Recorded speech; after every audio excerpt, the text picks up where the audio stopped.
Okay, all set. The work session of the Annapolis City Council will be called to order on Thursday, September 23rd, 2021 at 3:04. This time, would everyone willing and able please join for the Pledge of Allegiance.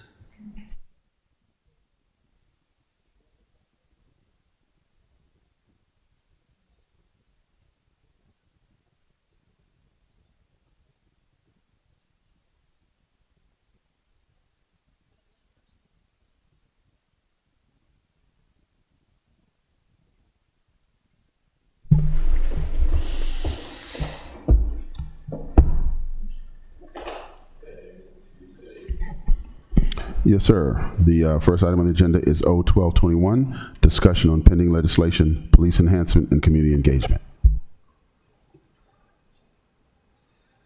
I thrown to you, Alderman Savage. Thank you, Mr. Mayor. Just bear with me, I'm pulling up the legislation.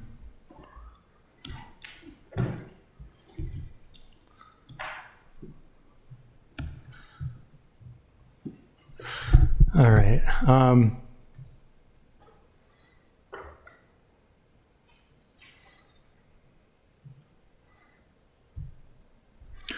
All right. So thank you all, and thank you to City Manager for helping to get this together, the work session.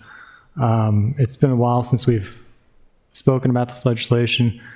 So I wanted to start from the beginning with everybody and talk a bit about why we introduced this and why I started to put this together. And to do that, I just wanted to read through some of the whereas clauses because I think they do a good job of really spelling out where we're coming from with this. And so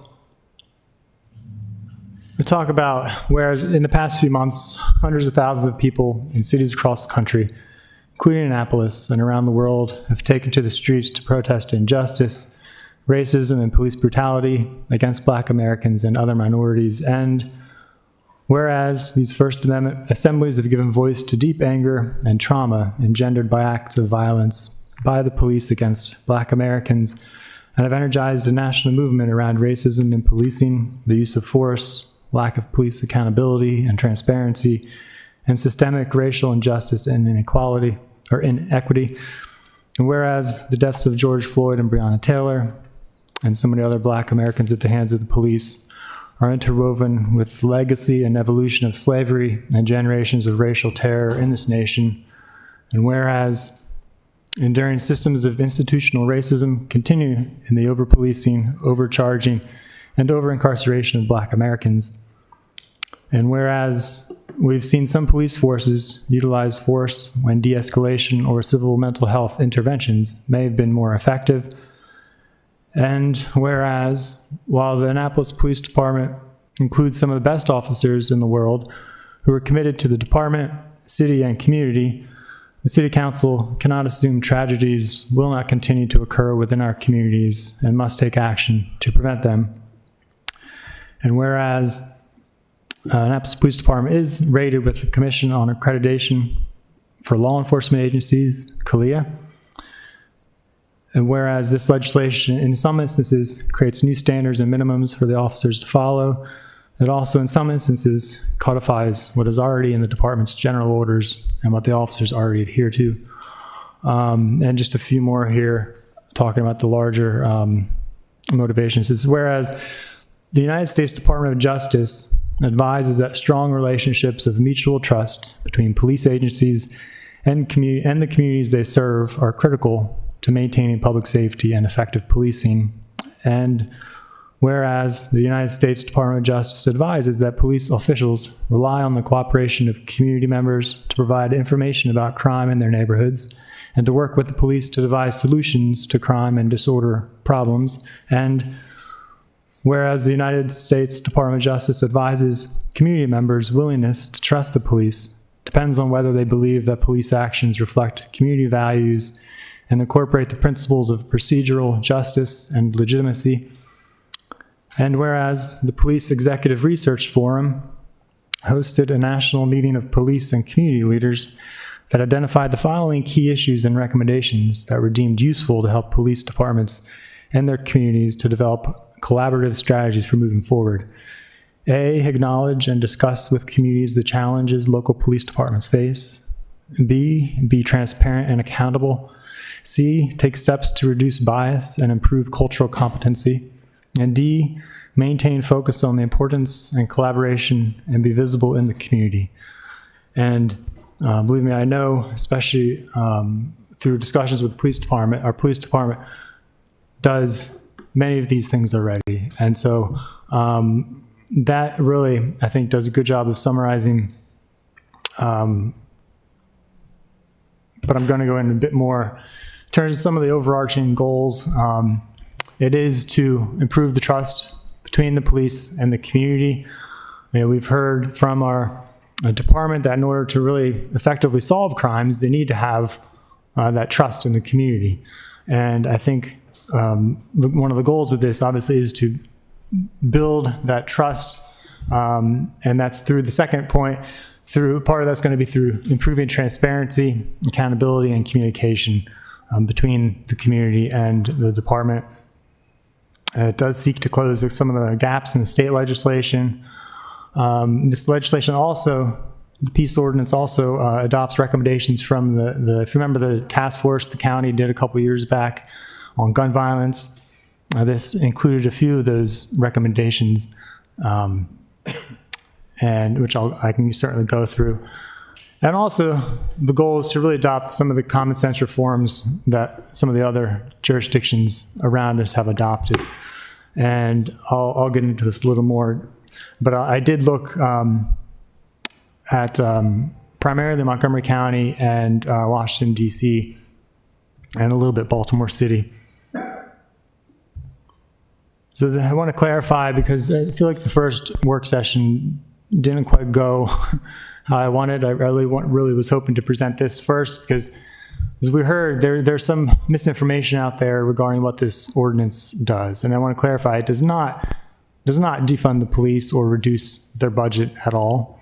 It does not demonize them. We're really trying to take, like the name says, peace. We're trying to take the peaceful approach, and just to establish harmony and trust. And so I want to talk a bit about what's been done prior to introduction. If you recall, this was introduced in April, but before that date, I started researching the issue in the summer of 2020. And I already mentioned the jurisdictions I looked at. I also spoke with NAACP and the ACLU, and then I finally had a draft finished in October 2020, which I shared with some of the co-sponsors, but also sent it to the law office, and it stayed in the law office from October 2020 to I have a typo there, but it should be February 2021. So it was in the law office. For that period of time, we had a couple of conversations with the law office, virtual meetings, because that was kind of right in the middle of COVID, right in the middle of the pandemic. And then in March of 2021, in April, I sent the first draft to the entire council, asking for any kind of ideas, feedback, co-sponsorship. And that's when we did get the original 5 co-sponsors of the legislation. I sent that draft to the police department on March 19th. And then on April 12th, I introduced it on first reader. And that was also the date that the staff report was issued. I think that's the date that we actually voted on it. And April 13th, the Caucus of African American Leaders voted to support the legislation. Now, post-introduction, so after that April date to August of this year, we held 3 in-person meetings with the law office and the Annapolis Police Department. Probably totaled over 8 hours or so. in all. And then, so through those meetings, we heard feedback, concerns, comments from those two organizations, two departments. And then we had 3 meetings after that with the ACLU. Kaylin Young, who I believe is trying to join us today. If anybody has questions for him that he might be able to help with later. Mr. Young worked on the state legislation, so he's very familiar with that and helped us get some consistency in our legislation with the state. And Rob, he's up here. oh, His camera's off right now. okay, thank you. And yeah, so through these meetings, we really tried to, after these meetings, really tried to piece together and make the legislation even better. Responded to some of the concerns that were raised. So I mentioned the staff report. The staff report had 4 main issues. One of the issues concerns, well, this is in the fiscal impact statement, was a potential fiscal impact. And I'm not denying that there may be some, but I think that's a better discussion to have during the budget, because I think there are often alternatives we can find and partnerships with other agencies, which I don't think there's a necessary guarantee that this is going to cost more money. But, again, if that's something we may need to talk about during the budget. And so that's one thing I have at the end of this legislation. It doesn't take effect. That's one proposal I have, is that it doesn't take effect until basically the start of the next year's budget. So that gives us time to really get down and get that timed, work out the financial impacts, and also make any changes that we might need to if this gets adopted before then. The second issue that was brought up in the staff report had to do with misdemeanors. And what I mean by that is that there's a provision in our code that says basically any violations of our code are to be considered a misdemeanor charge. So that could be anything from, if I'm accurate, any kind of an inspector not doing what they're supposed to, or just any portion of our code that's not being followed could be considered, they could be charged with a misdemeanor by presumably our law office. I'm not sure if an outside party could do that. But in any case, I worked in some language. I reached out to Montgomery County to speak with them about how they dealt with this, and worked in some language that basically clarifies that anything in this ordinance and this chapter would be subject to the normal personnel disciplinary process and should not be considered a separate misdemeanor. And again, that's the approach they took in Montgomery County. The other issue that was raised was separation of powers.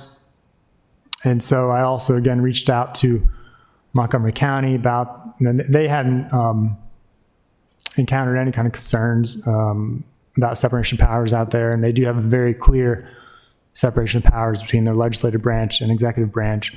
But that's also why they crafted it in a specific way in terms of establishing minimums and standards that they want to see included in the department regulations. And so that's what I've done. I've kind of reframed it, because originally that's not what our legislation did, but I reframed it to just be adopting those standards and minimums. So taking the Montgomery County approach, which I believe, and they also said should solve this any kind of concerns with separation of powers. The other fourth issue that was raised in the staff report had to do with the codification of the general orders. And I know there was a concern that was brought up also by the police department about how if we codify some of the general orders, that might remove the police department's flexibility. And we certainly heard that and understand that, but I think it's a tough balance for us as legislators, because I think the whole point with this is I don't want to go overboard and codify everything, but I think there are certain things that we value as a council, as a community, that I think we do want to be codified in our law, to be enshrined. And I think that also helps benefit the overall message of peace and building trust, because that creates it inserts some transparency into the process. So if those key principles and priorities need to be changed, they'd have to come to the city council, and we would have to change that in the code, which again works towards that transparency goal that we have in this legislation. All right, I mentioned all of that already. So we have worked in, again, you'll see in the legislation that I emailed to you yesterday evening, we made some significant changes to what was introduced.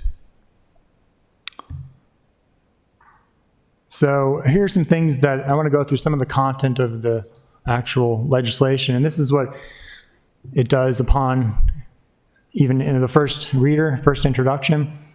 So I mentioned it adopts the Anne Arundel County Gun Violence Task Force recommendations, and in particular, their data gathering recommendations.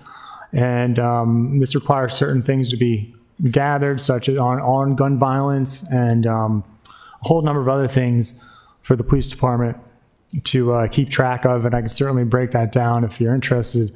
And I know there's a certain amount of overlap with what's already required by COLIA. And my goal is to just have one report be sent to the council, which can certainly be the same thing that they submit to COLIA, perhaps with an amendment or appendix with the additional information that we want.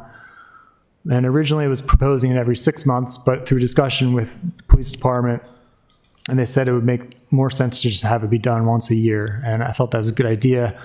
In this case, it'd be timed right around our budget. We'll get this information. And I think in many cases it gets presented directly to the Public Safety Committee, and sometimes it gets presented to the City Council. One of the goals in this legislation is to shift towards community policing. And the original guidelines I have in here, I did pull from Montgomery County when they adopted something similar.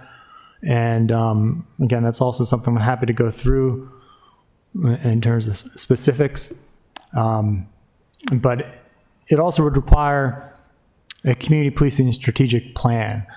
And this is also something which originally I think had to be every 12 months, but through discussions with the police department, it was determined to be better to just be a triannual, so every 3 years to get a strategic plan. Because personally, I think that's something I'd really like to better understand the department's vision for community policing, but also how they would like to get to their desired endpoint and what the council can do to help. And so I thought putting together a strategic plan would be helpful. Some other things the legislation does upon introduction is require uniformed officers to be identifiable at First Amendment rallies. So this would not apply to anybody who's undercover. It would just apply to those who are uniformed. You know, we've had issues in other cities where officers and even federal officers were just not identifiable other than their equipment they had on. And so this is, again, with the whole transparency that we're trying to strive for. It also codifies restrictions on racial and discriminatory profiling. And these are things that are already in our general orders, but I just thought it'd be important to send a message to the public to have these codified in our code. It also expands prohibition on stop and frisk unless it's related to a specific description of a suspect. It creates a requirement for the Human Relations Commission to hold an annual forum dealing with policing. So an opportunity, what I was envisioning with that is just an opportunity for the public to come and give feedback to a third party and to have the Human Relations Commission kind of be that source to pool that information for us. It does create some new training requirements, such as education on prohibited practices, implicit bias and de-escalation once a year, mental health illness identification, de-escalation, and also ensures that officers are aware of mental health services available to them, because they certainly, everything they have to go through, I think, certainly need mental health services as well to maintain their ability to perform. So use of force, it also adjusts the use of force. A number of things dealing with use of force. It started off with as a complete prohibition on neck restraints, a ban, but that was kind of scaled back to be a restriction, basically a prohibition, except in certain circumstances. And no striking of restrained individuals, but that also is currently in general orders. That's not new.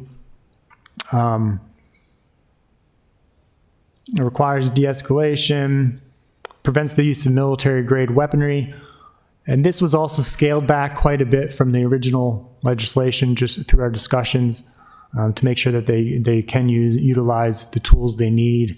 But this does prohibit purchasing some of the military weapons, many of which we don't have, but this would still be a prohibition on that.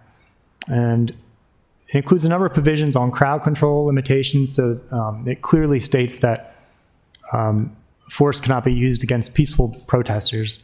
It doesn't matter if they're permitted or not, but if they're being peaceful, that they shouldn't have to worry about having pepper spray or rubber bullets or any of those kind of things used against them.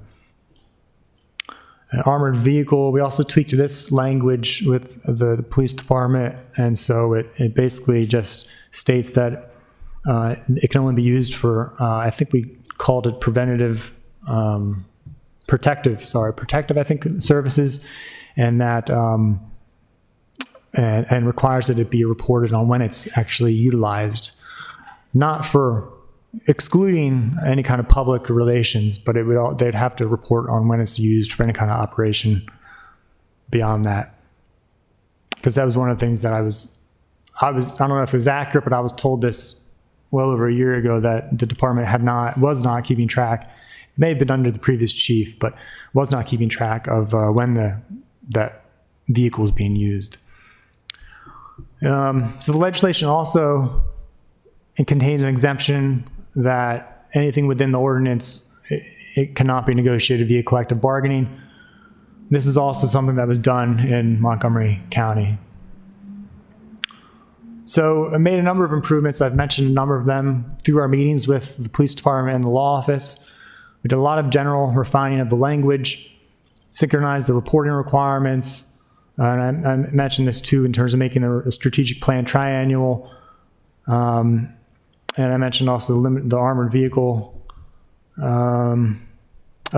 removed the no-knock warrant restrictions. The original legislation had some in there, but turns out that the state went even farther than we did initially, so I thought it'd be easy to just take that out.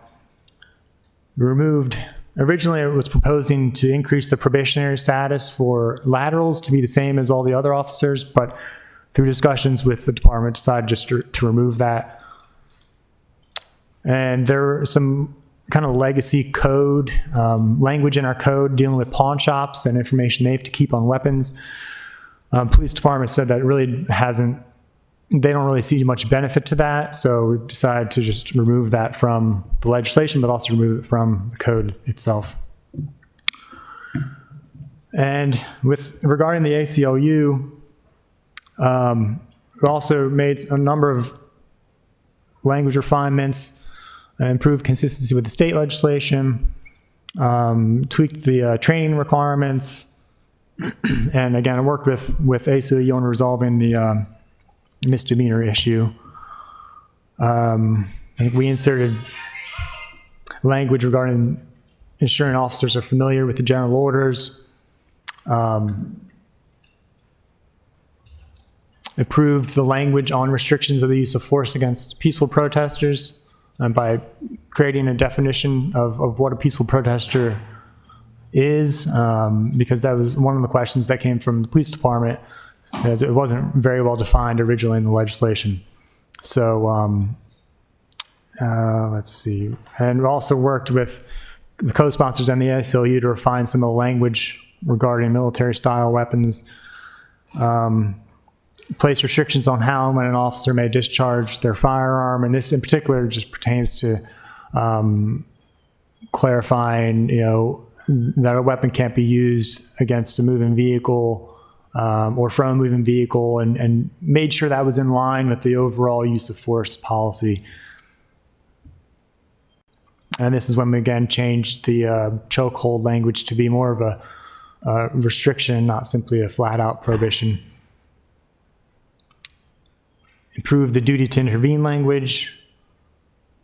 And also, and the next item on domestic abuse minimum standards, we reviewed the general orders, but still wanted to codify some standards regarding domestic abuse, and in particular, we gave the chief the power to confiscate any kind of any weapons from an officer, but we left that to the discretion of the chief.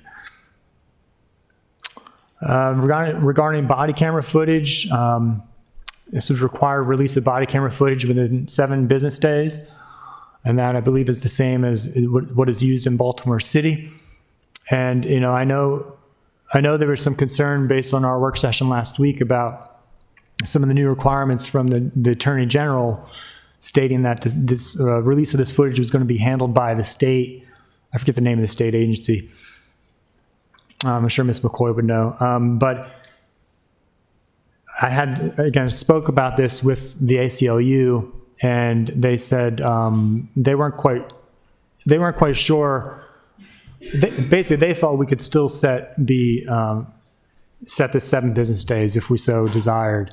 When they read the information from the state, they just basically were saying they weren't quite. I don't know if Kaylin's on the call, but basically he wasn't quite sure that we had to follow what was laid out in the state in terms of not being able to set stronger standards. And also put in there any kind of changes to the general orders going forward. And this, again, works toward that transparency. Any changes to the general orders need to go to the Public Safety Committee, so they're at least made aware, and the public has a chance to comment if so desired. And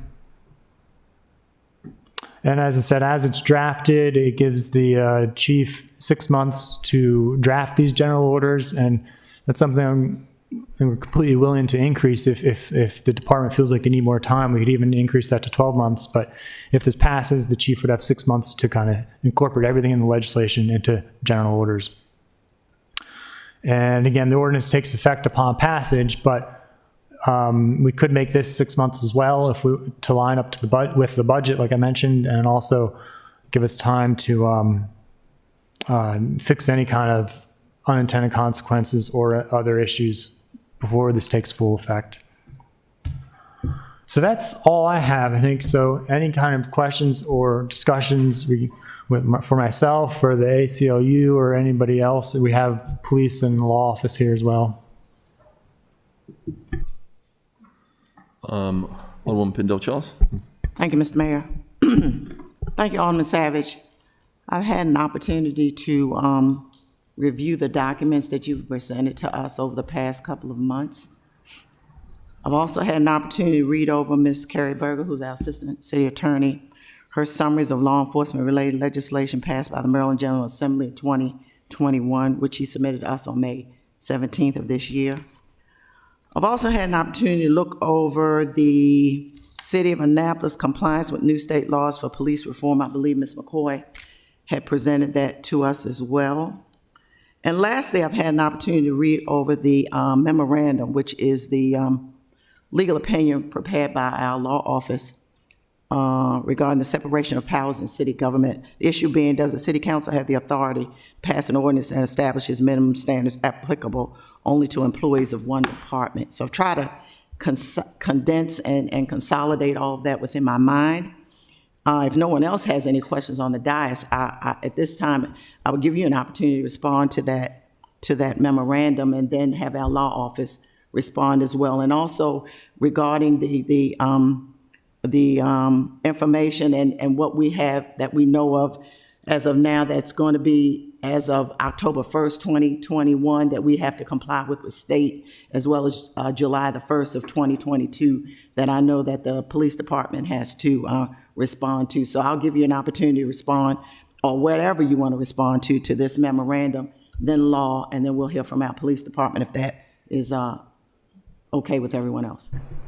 Sounds good. And would you mind, before I get to that, I forgot I should have allowed Mr. Young to introduce himself from ACLU is that okay? Yeah, that's And then I'll fine. get back to you. Absolutely. So Julian, can we get Kaylin Young on? Thank you, Mr. Young. I don't know if you had any kind of remarks. You want to introduce yourself, and I don't know if you had anything you wanted to say about the legislation or our efforts or the state. But I think your introduction will help in case people have questions for you. Greetings, members of the council, Honorable Mayor. My name is Kaylin Young, Public Policy Director for the ACLU of Maryland. Had the privilege to work with various council members on this legislation. Also previously had the privilege of working on the state level legislation, police reform, and just provide guidance and as much as helpful.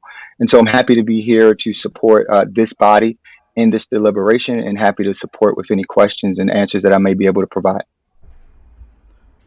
Thank you so much, sir. I appreciate you coming on today. If anyone has any questions from the dais for this gentleman as well as Alderman Savage, certainly go ahead. And then, like I said, I'd like to hear from you, Alderman Savage, regarding the memorandum of law, and then from the police department. But my colleagues certainly go right ahead.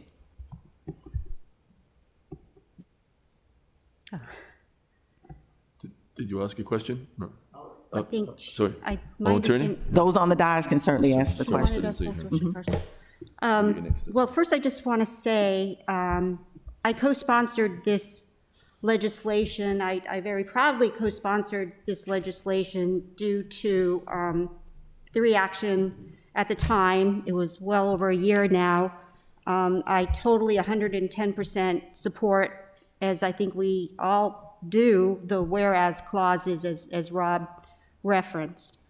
I've shared some of the meetings with Rob. I've shared his passion, and I've shared everyone's patience and cooperation, the law office, the police, et cetera, in trying to make something work. There have been some unexpected developments along the way, and so that's what we're dealing with. But my questions are sort of drilled down, and they may be answered in what you're asking the law office, but let me ask them anyways. Okay. And I think this is directed to the law office. What happens when we exceed the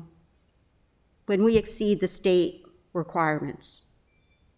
I don't know if that's direct enough or specific enough.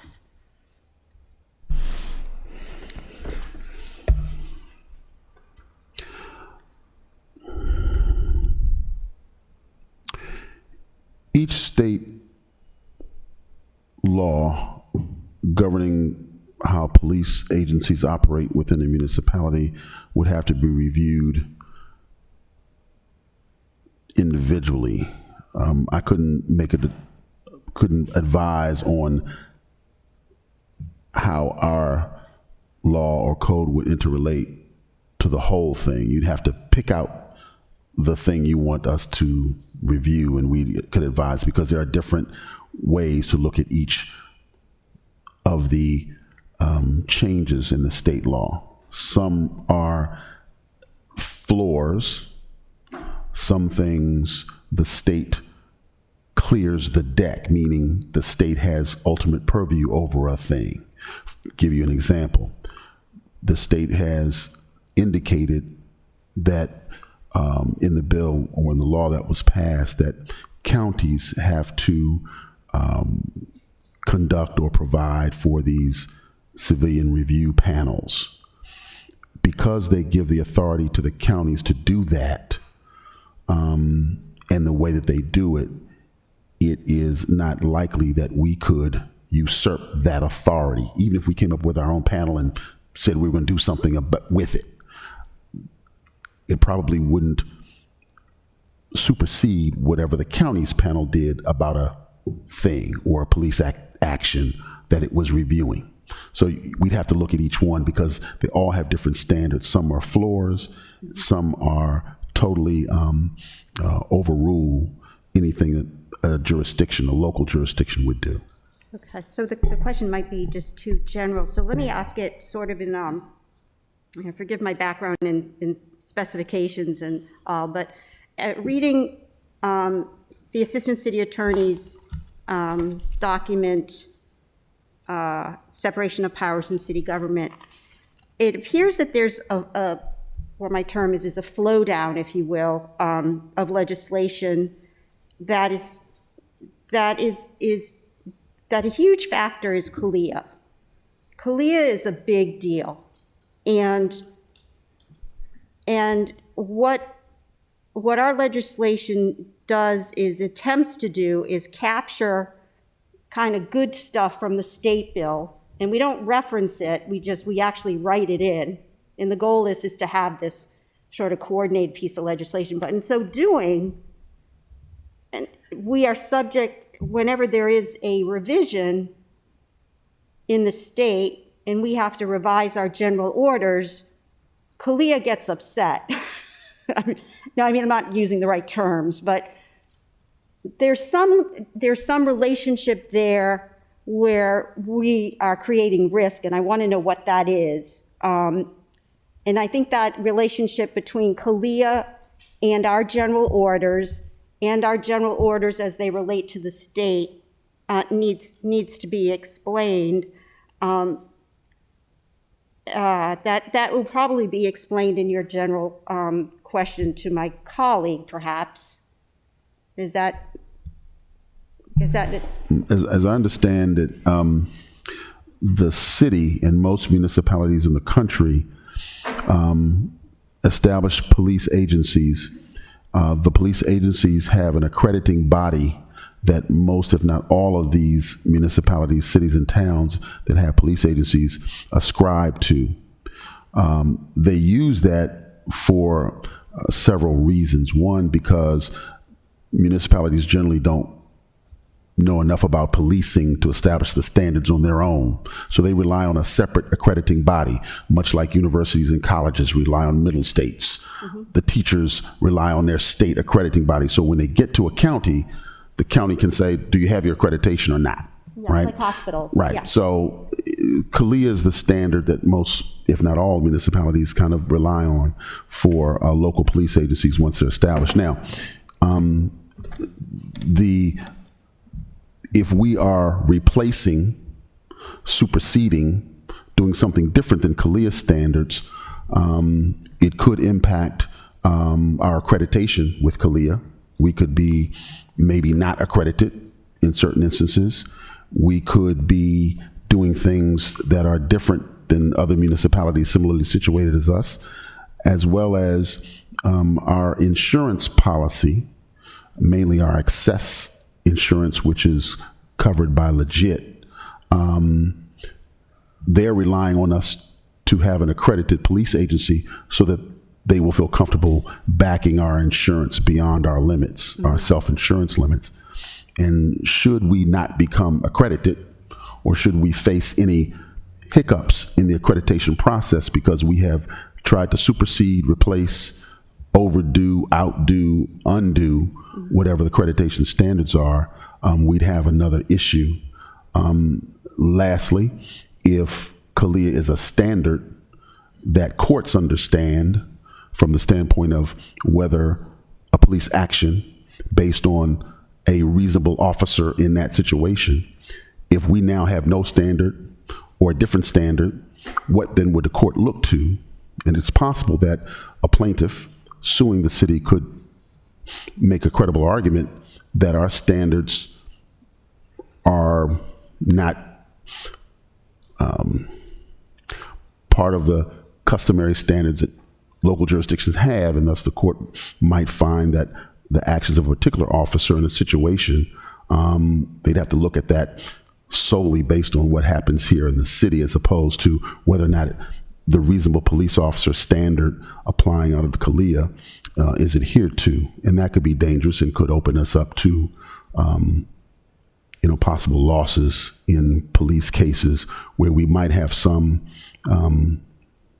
protection from the standpoint of a standard of an officer's actions based on the CALEA. Is it your legal opinion that at this point, Alderman Savage legislation opens up that risk?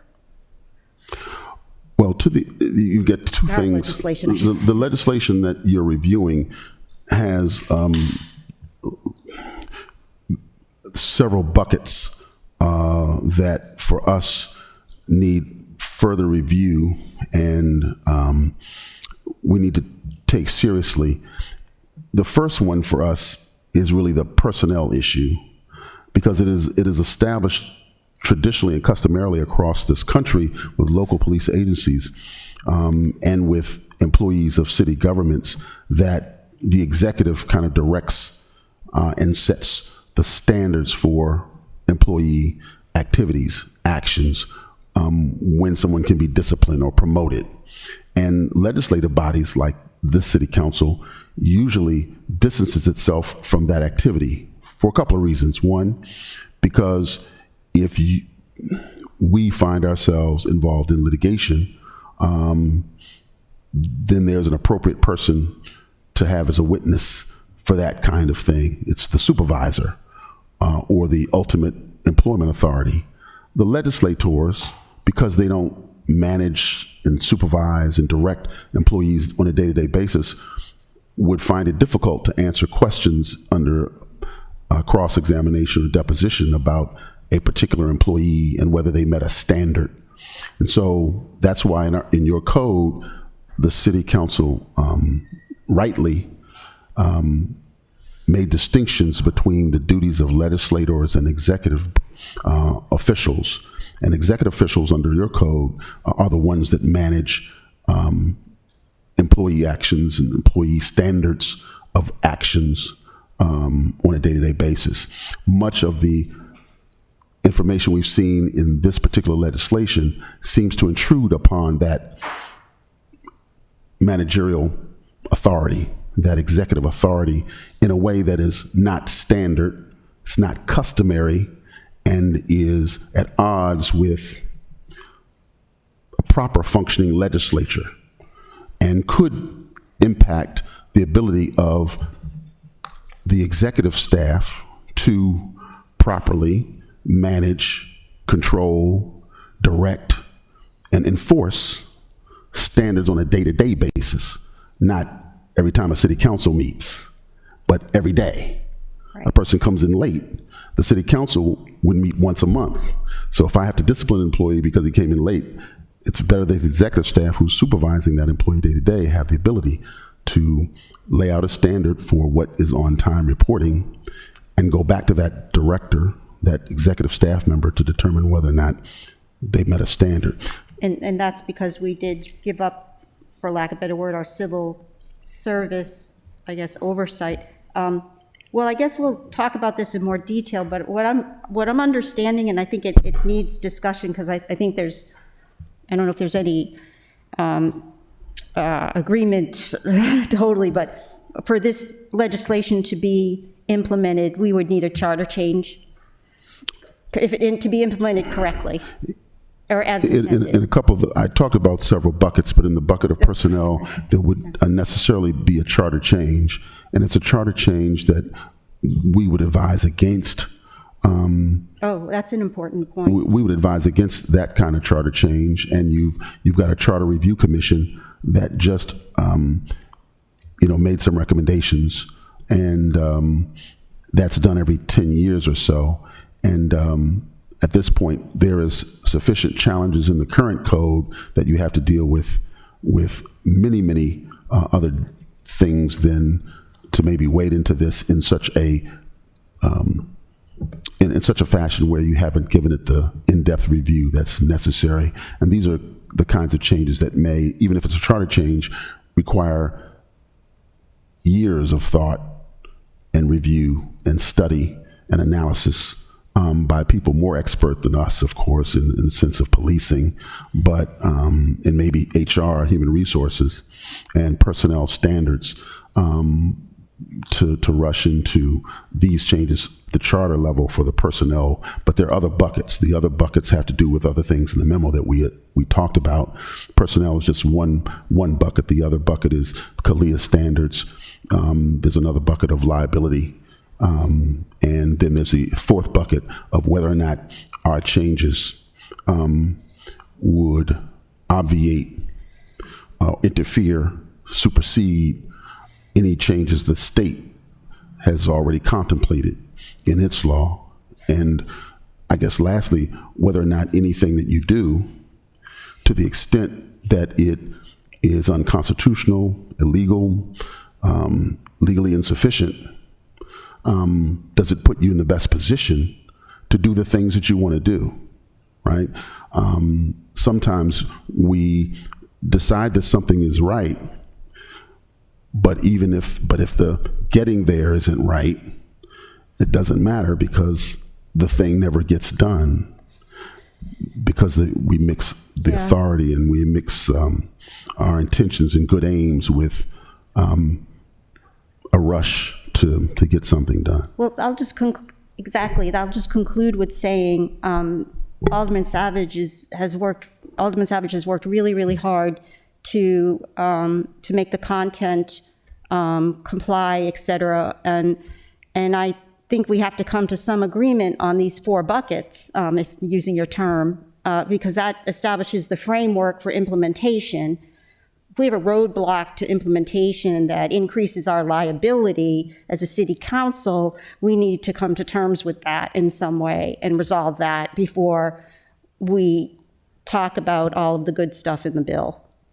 And I'll let Rob talk, Alderman Savage, talk now. I'm sure he wants to. The mayor recognized me next before he left, but are you responding to Alderman Tierney, Alderman Savage? Yes, I had some things I wanted, but I also wanted to circle back to Rhonda's questions, which I was kind of deferring to introduce Kaylin. I wasn't deferring in response, but so I'd like to respond to her and then make a statement on the opinion. But what's your preference? Well, let me just, now that the mayor has made me chair of this meeting, I will just say, I think the primary purpose of this meeting is to discuss the legislation. I've seen the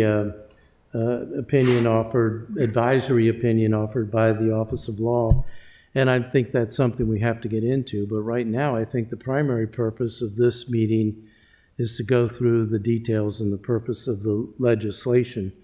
It is true that Alderwoman Pendle Charles asked you a series of questions, and if you want to go back to responding to any of those, I think that would be appropriate at this time. But I do reserve my time to ask some questions too. All right, thank you, Mr. Chair. Just quick to some Alderwoman Tierney's points.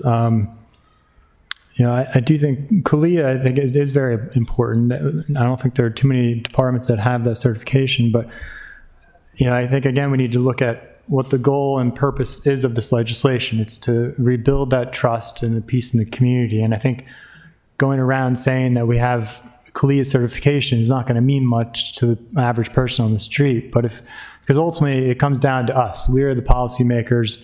We're the ones who are going to be interfacing with the public.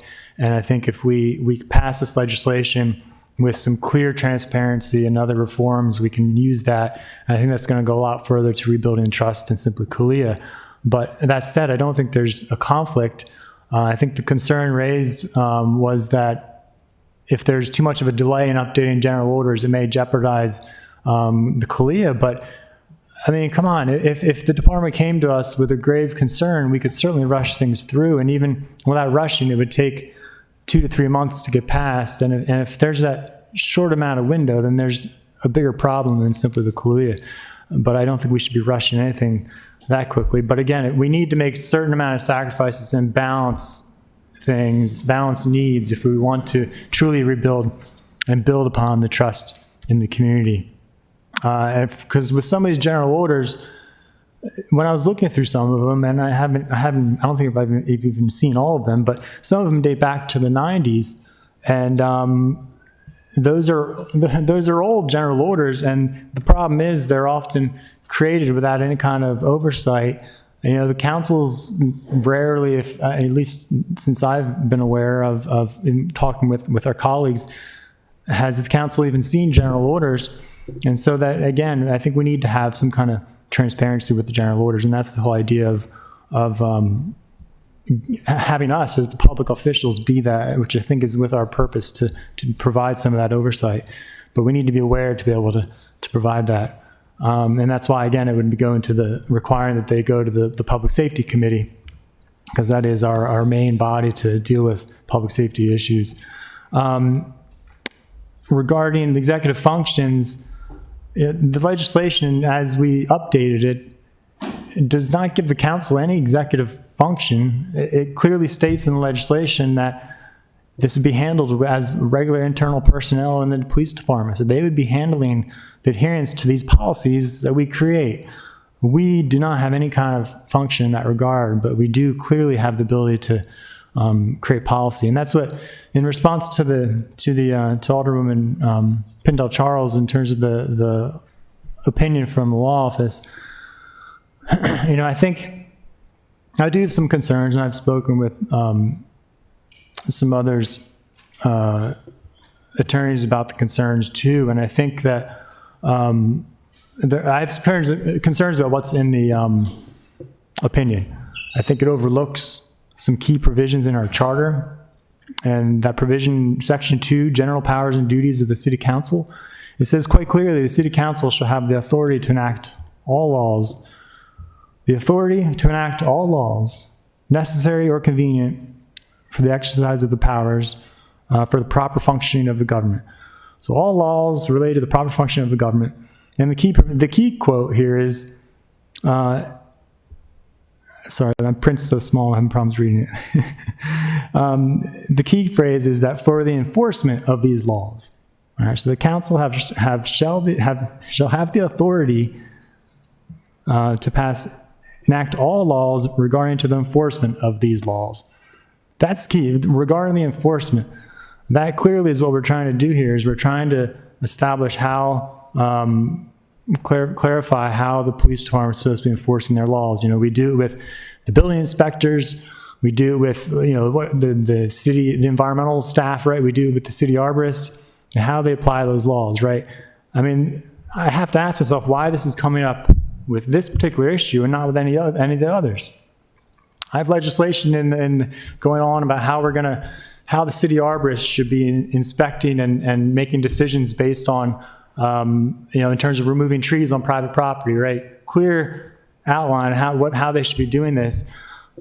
This issue wasn't brought up with that. You know, we have plenty of things in our code already about, even for the police, how the police should inspect and do enforcement in, I think, massage parlors is what they're called. So we have code regarding how inspectors should be doing it, how the stormwater engineers should be doing their jobs in turn. So but that's what setting policy is. We set the policy and allow staff to do the enforcement and adhere to those policies. And that's no different than what we're trying to do here. And that's why, again, when I reached out to Montgomery County, I reached out to the councilman who introduced their legislation, and also the staff attorney who worked on the legislation. And when I asked them, although, did you have any concerns brought up about separation of powers? They just laughed. They're like, no, that didn't come up. Of course not. They've never had that issue come up.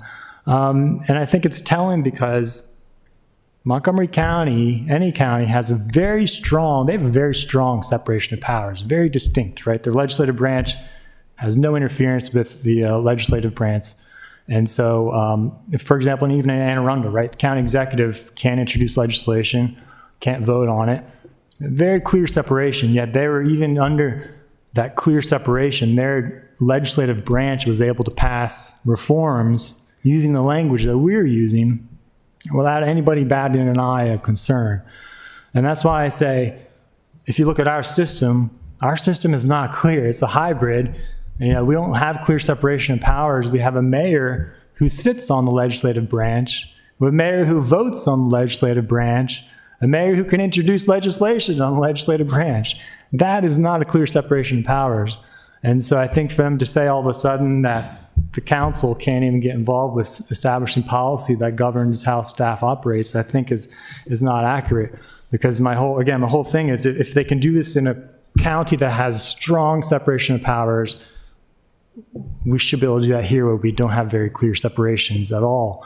But I do think it's worth going back to that provision that was overlooked that does give us the clear power to enact all laws. And I think you need to read the whole rest of the charter, which goes in, even some of the provisions mentioned in the opinion that go over the mayor's powers.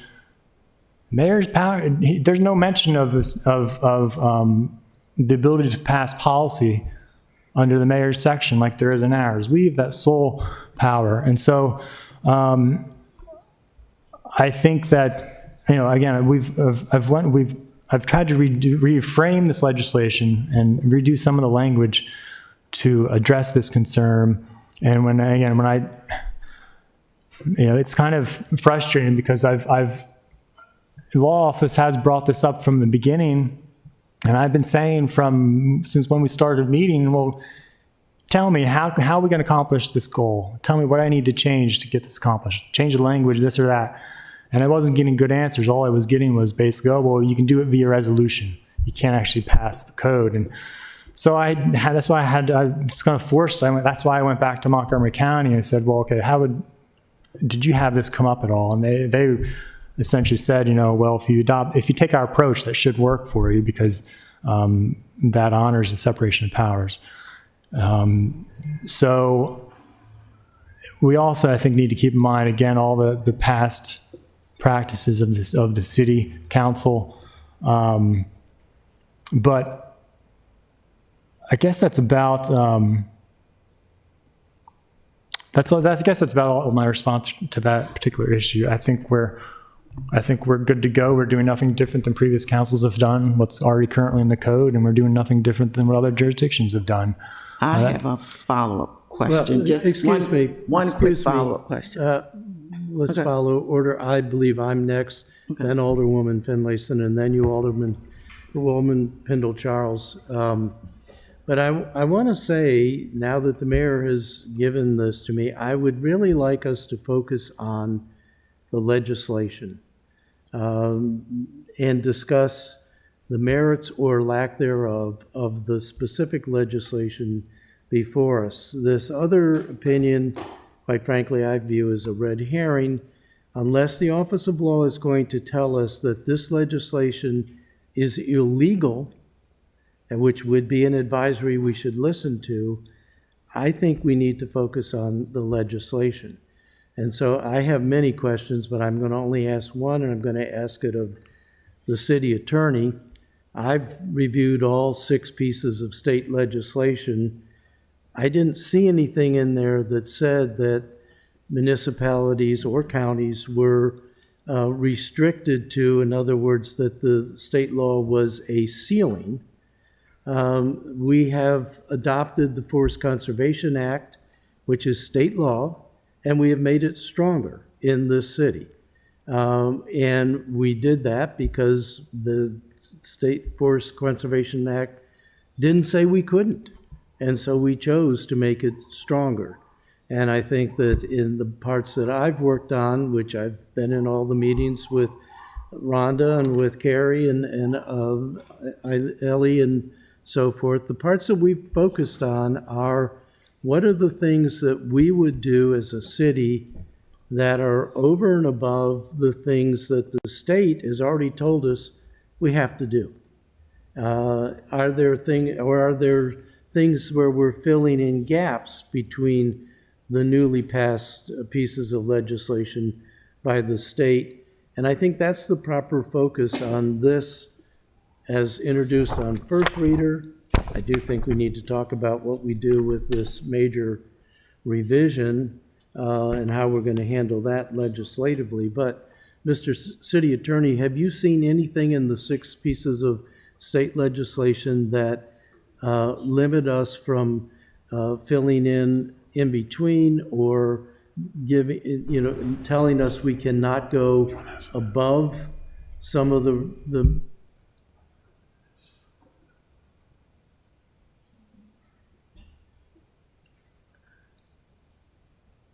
I think I was in the middle of a question, but apparently not. Yeah, yes, sir. We provided a previous memo. We provided a previous memo The where we 20 put the page. city Yes. next to the state provisions, and we detail the results that you asked for. I didn't bring that particular document with me. We could go get it and be prepared to answer some specific questions about it. I guess the only reason that's a germane question is if there's something that says that for this legislation, we can't go beyond what the state passed in their 6 pieces of legislation. If it specifically prohibits the lower jurisdictions from going beyond the mandates of the state law, then we may have a problem. And I think that is a problem that's germane to discussing the specifics of this legislation. I did not see it. I am a lawyer because we make laws, but I'm not an attorney.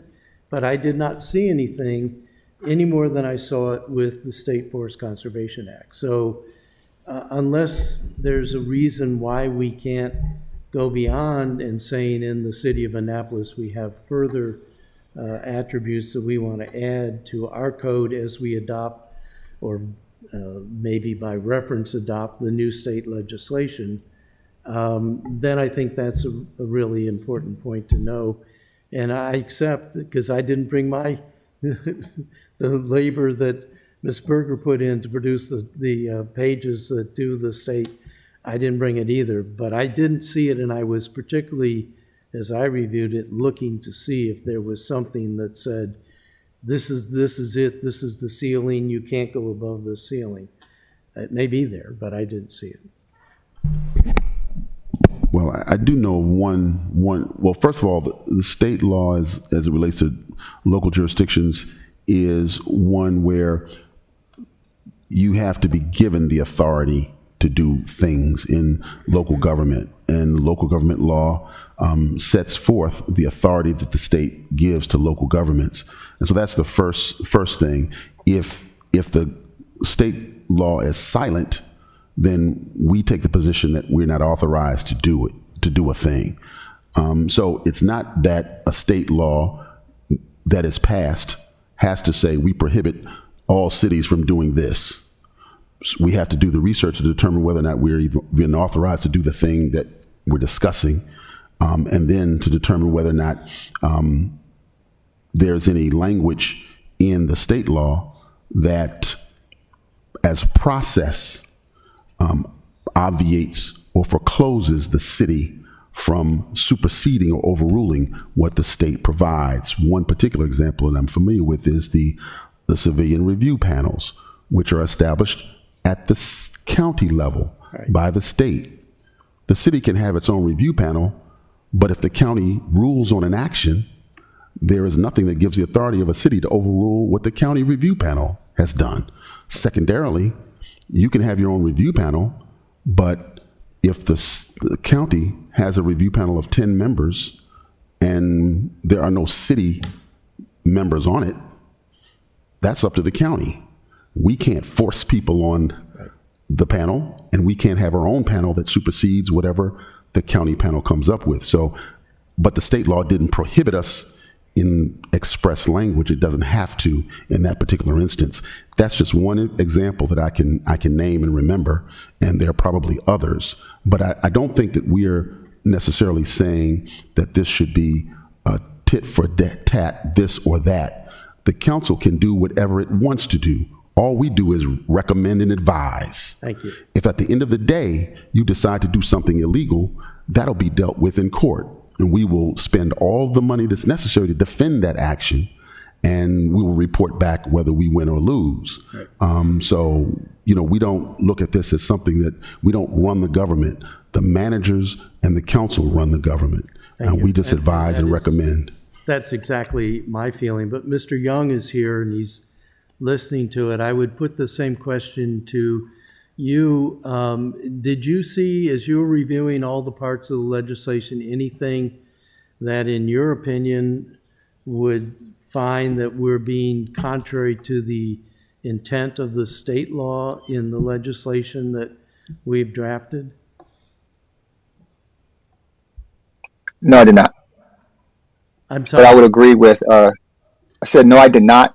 There's nothing, in my estimation, that would conflict with the state law or that would, reach a barrier that the state intended to make. I agree with the city attorney, and specifically with his example, and maybe there are other examples that we can find where, the state intended to take up space in that place, and therefore preclude, local jurisdictions from being able to opine or pass law on that. His example again is a great one. I will give you also another example where you would be able to go beyond what the state does, and I would say that would have to do with, like for instance, search and seizures and no-knock warrants. There's a provision that allows for certain no-knock warrants under the state legislation. If the city of Annapolis, however, were to say we don't want any no-knock warrants, period, I would not believe that that would conflict with the state law. You would go beyond the state law, and I think that would be allowable. But you could not go under what the state has provided. And the city attorney is correct that if we do overstep our bounds, we would be subject to some kind of civil or legal action. I don't think I know as one of the drafters and certainly a sponsor, it's not our intent to do that. And I do respect the position of the city attorney. We need to be conservative. We don't need to go looking for trouble. On the other hand, I do think we are the 9 elected policymakers per the Article 1 of the Charter, and that's what we're attempting to do here. This started before we had the state law, but in the intensive meetings we've had, we've been acutely aware of the state law, and we have actually redrafted, or as Alderman Savage said, pulled back from several areas in an attempt to be more conservative and to not stray beyond our powers at this level, the city, municipal government level. So that, I have other things, but I'm going to defer to Alderwoman Finlayson because she was next and she's been patient. And so, Alderwoman. Thank you, Mr. Chair. I'll begin by saying that no one wants to oppose legislation that's titled the peace legislation. So we should be clear. I want to say one correction, and that correction is speaking to general orders. Several years ago, in a previous administration, we had some recommendations for changes to the general orders as they came from the Caucus of African American Leaders. And the chief addressed those concerns through the Public Safety Committee and made those changes, and it wasn't necessary to bring those changes to the City Council. You know, we have, I think, done an outstanding job hiring a city manager and a police chief and a city attorney and all the other department heads. They bring to us a level of professionalism and knowledge of their content areas. And I think it's our responsibility to trust that they will advise us well because they are the experts in their fields. One of my concerns about this legislation is that it appears that we are overstepping our boundaries. It is true that we are the policymakers, but that's to a limit, to a point where the professional in the department is to advise us, not us as novices. And last time I checked, I didn't see any police officers up here. But, you know, some of us have legal backgrounds, of course, but we have to rely on our police chief and the professionals that he brings in.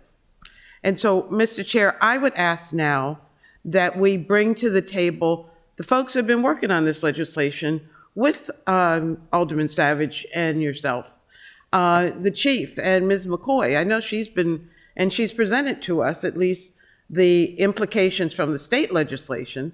I would like to hear, and I've said this to you, Alderman, I'm good with this. when the professionals are good with this. So I, at this time, if we might, call them to the table and get their reaction to what was said, because I heard I didn't hear, I saw some shaking of the heads during the PowerPoint presentation. So I just need to hear the other side of, if there is another side, or codification, or whatever. And then I would like to hear the same thing, and I think the city attorney's presentation is in the staff report. If many of your recommendations are attached in the staff report. So we do have those, but maybe we'll have other questions. How about including some of the union people and the police officers that are on the street every day and have to live with this? Well, Mr. Alderman, you know I'm not going to leave out our union representatives, absolutely.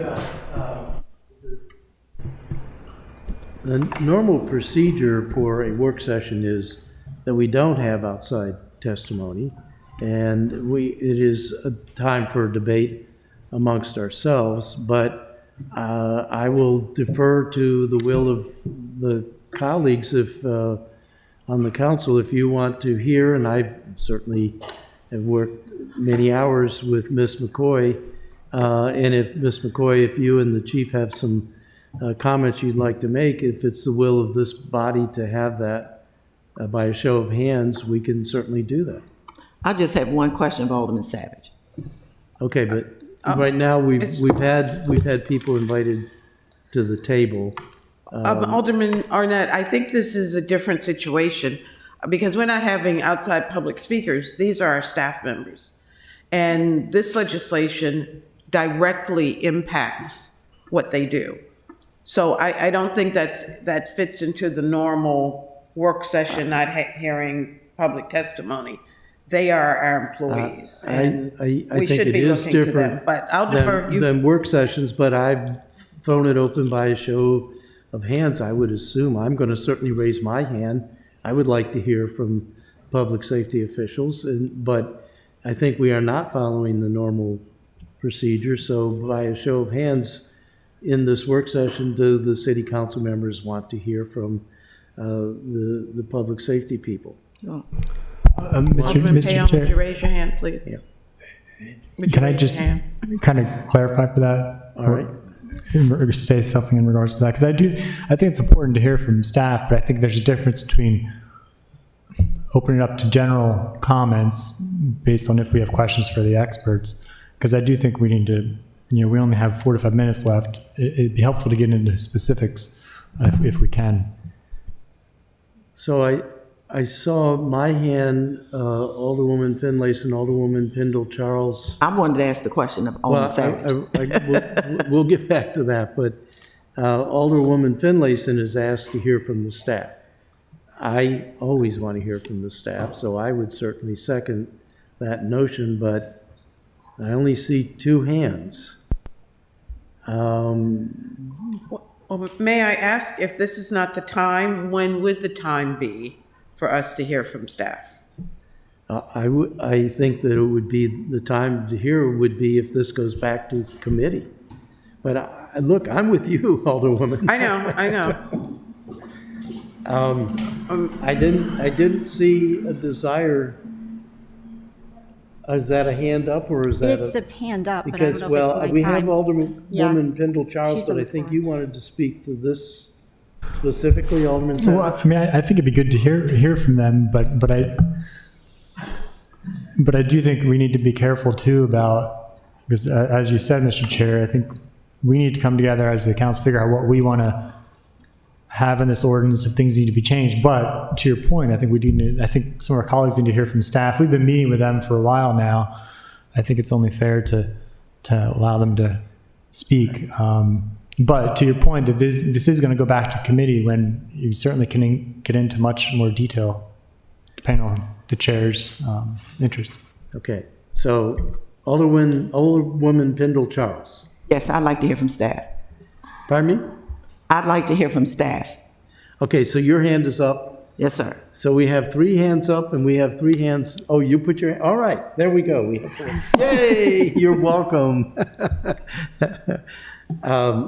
What we would really appreciate at this time is your comments on, and I don't know how much of a chance you've had to see the revised legislation, but certainly we'll welcome your general comments about your feelings on the legislation itself, and then definitely welcome any specifics, and most particularly, and this is just for me, I want to hear about things that make you uncomfortable, concerned.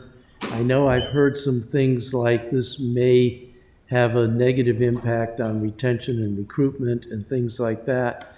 I don't think that's the intent of the legislation, but it is still something that is very germane, Chief, to your concern. So the floor is now yours. We would first like to address Alderman Arnett's question, as opposed to not seeing in the state legislation anything that says that the city can't supersede. And this is a concern to us only because, as the law department enumerated, you're not going to see that. But as laws are formed, they are formed most often in 3 stages. And the state legislation is no different. There is the law, and then there will be regulations to enforce the law, and then those regulations will come down into policy to enforce the regulations. What our general concern is that the law was written by the state. There are numerous regulations, numerous times within the legislation that direct the Police Training Commission and others to do certain things that will come down in Comar that we haven't seen yet because it's not written. And so we would say that we would caution, the council, or have the council consider that these regulations have not been written. An example is that, as you know, October 1st, the Attorney General's office will be investigating police-involved deaths. We just got rules from the Attorney General's office, which I fully expect that they will submit to Comar, that will become a regulation. We just got those. And so more regulations will come down because the state laws were broad, and the regulations will narrow them in. You can't know what they are until they're written. And if we codify these things, are we going to come back here later on and have to change them? And will this place us in the time frame that the state has said we have to comply? The chief has appointed me as the project manager for compliance with that state legislation. I don't intend to fail. And so I have to tell you that, Fire is always this is a trying problem. to get into the game.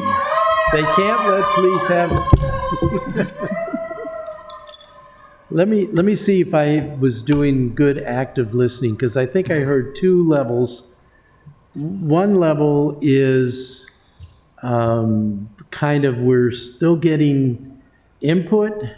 And at another level, though, your concern is that there's something in this legislation that could potentially conflict with things that are being handed down as we go. And I find myself much more concerned about that. I think that it would be wrong of us to pass code that would be, it would just not stand if it's in conflict with things that have been issued by the state or by the state agencies.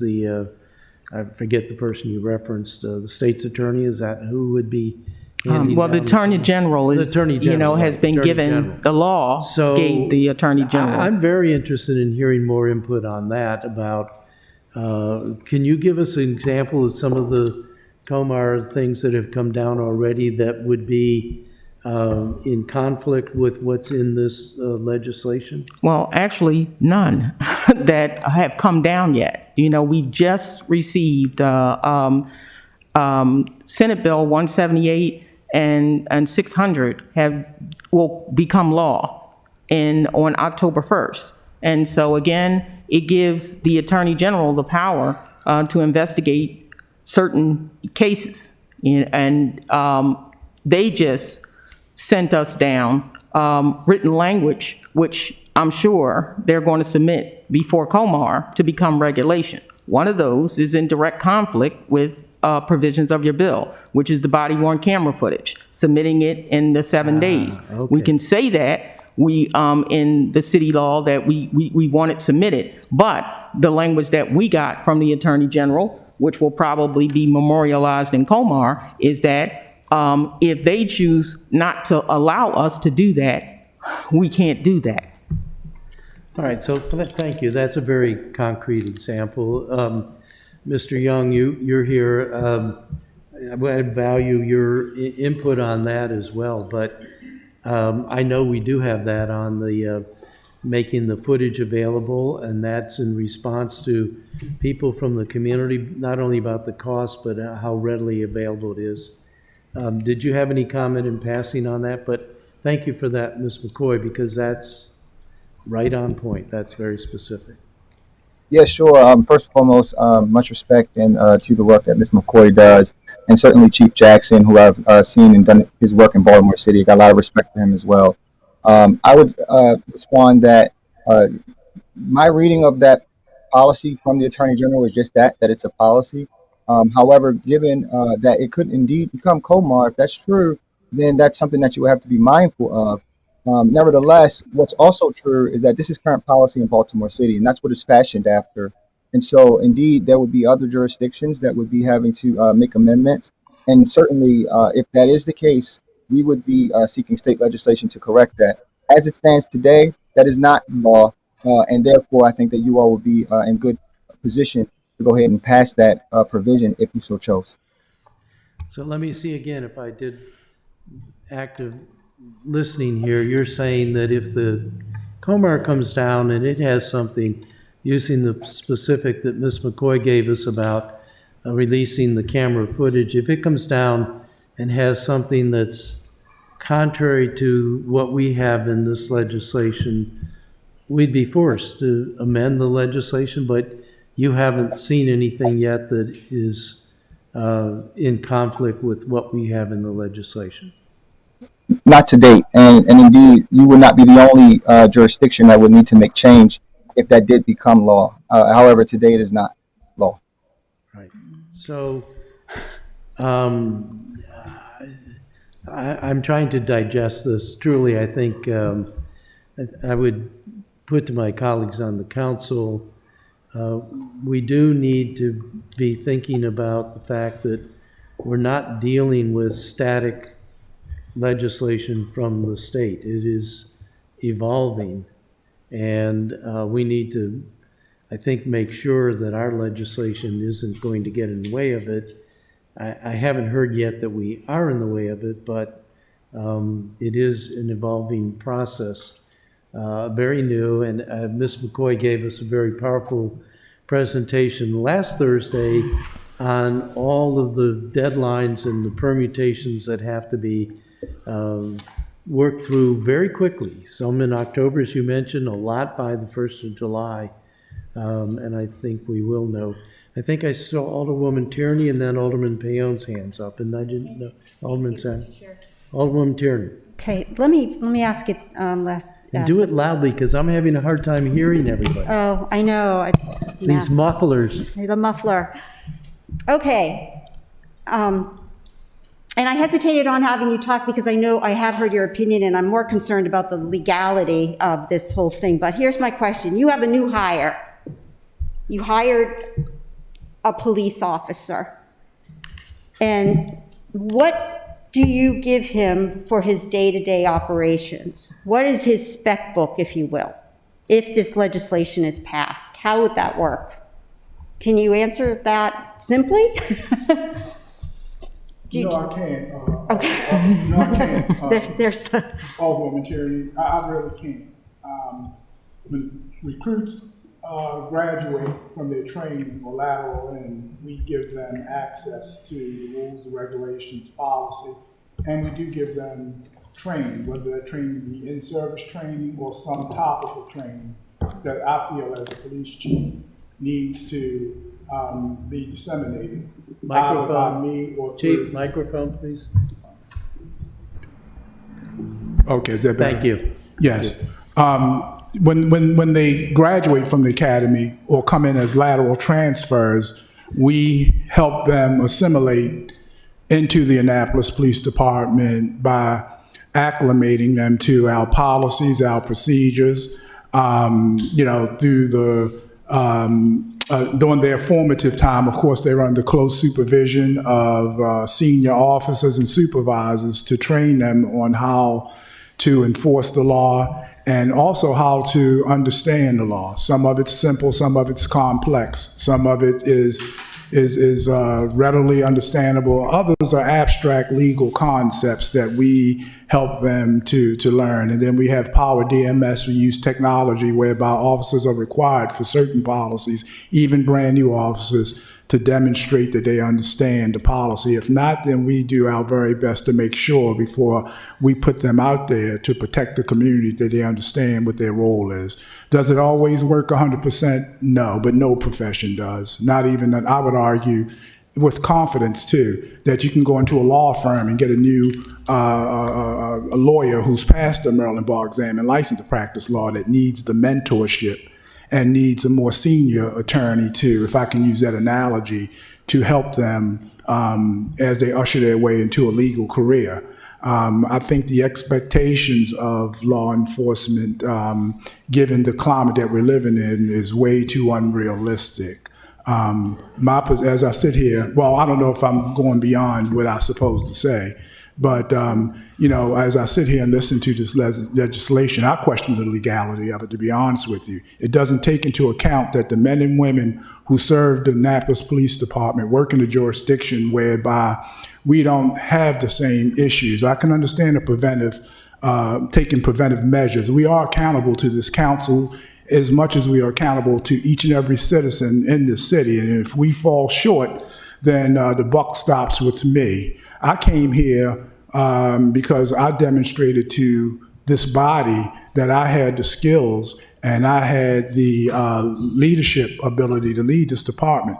I'm not a licensed attorney. I'm no a lawyer or an attorney, given the definition of both. I don't operate in the court of law, but I am a law enforcement officer, fully trained and have education all the way up to the doctorate level. Yeah, I have a master's degree, Hopkins trained in community development. That's my master's degree is in community development. So I fully understand what it takes for a law enforcement officer to go into a community, not only enforce the law, but to keep the peace and to know when to separate the two. My problem with the legislation is that it overburdens us to be in compliance in a very duplicitous way. Much of what I've read in here, either we already do or the Maryland General Assembly during their last session entered into law, passed, mainly through the governor's inaction to veto. I mean, the governor vetoed the bill. It was overridden, or his inaction to sign the bill, which became law 30 days after the session ended. And so I do face the reality that state law mandates us to do certain things and we have to be in compliance with it. But with this legislation, it's far more rigid. State law, when you read those statutes, I've pretty much read most of it for the first time since it's been enacted because I was frustrated with the climate. It takes away any leadership. I come here to work every day and there's no statute or no ordinance or no law that you can enact that would guarantee that a police department operates the way you would want it to be. You know what guarantees a police officer operates the way it should be? It's leadership. It's men and women who have the integrity, have the and operate honestly and model the behavior that you would want each and every police officer in your community to go out and do. And I would argue this, I have to go on the record, we're not Minneapolis. Well, I think it's been 12 years since an officer has used any type of deadly force, 12 years. That's probably one of the longest in the United States of America. And my frustration is that we're getting ready to break something that's try to fix something that's not even broken. And I think the unintended consequences are going to be momentous. The legislation doesn't take into effect that after we leave here, I have to manage the morale of the men and women. When they come to work every day, we ask them to give their life. So that's what one side of the argument is, that police have been too heavy-handed. They've mistreated the minority community for far too long, that the enforcement is very selective. There's disparate treatment and enforcement. I'm not going to sit here before this panel and argue the merits of that. You know, we all know, I know American history at least good enough to know that we have had a problem and with discrimination in America, but not only with police. We've had discrimination in lending for decent housing. We've had discrimination in who gets good food to eat. We've had discrimination in who gets into certain schools. So police, it's not fair that the police bear the brunt because of a movement of all the social ills that are occurring in America. So I sit here today very, very frustrated at the idea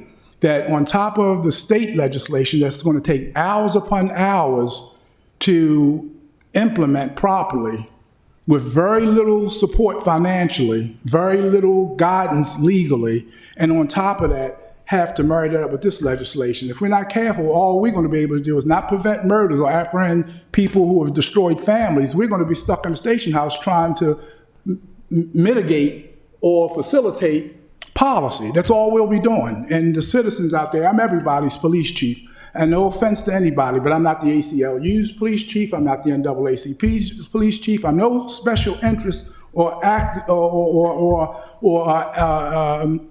advocacy police chief. I took an oath of office when Mayor Buckley swore me in on July 31st, 2019. I said that I would do my very best, to the best of my ability, to protect everybody, regardless of race, color, creed, national origin, sexual preference, all those, whatever demographic you want to name. And we've done our very best to do that. So to sit here and hear some of these things that I know is duplicitous in nature, number one. Number two, it's going to really challenge our ability to function as a police department and provide the kind of protection that everybody on this panel expects us to. And more importantly, these citizens that you represent and I was sworn to protect. So, all I can do is sit here, and for as long as I have this position, your remedy, if I'm not doing what the mayor and the city manager needs me to do, then I serve at their pleasure. But to overburden my department with a bunch of legislation, it takes the authority away from me. And I've done this all my life. I don't know anything else but law enforcement and policing. That's all I've ever done, whether I taught it or enforced it.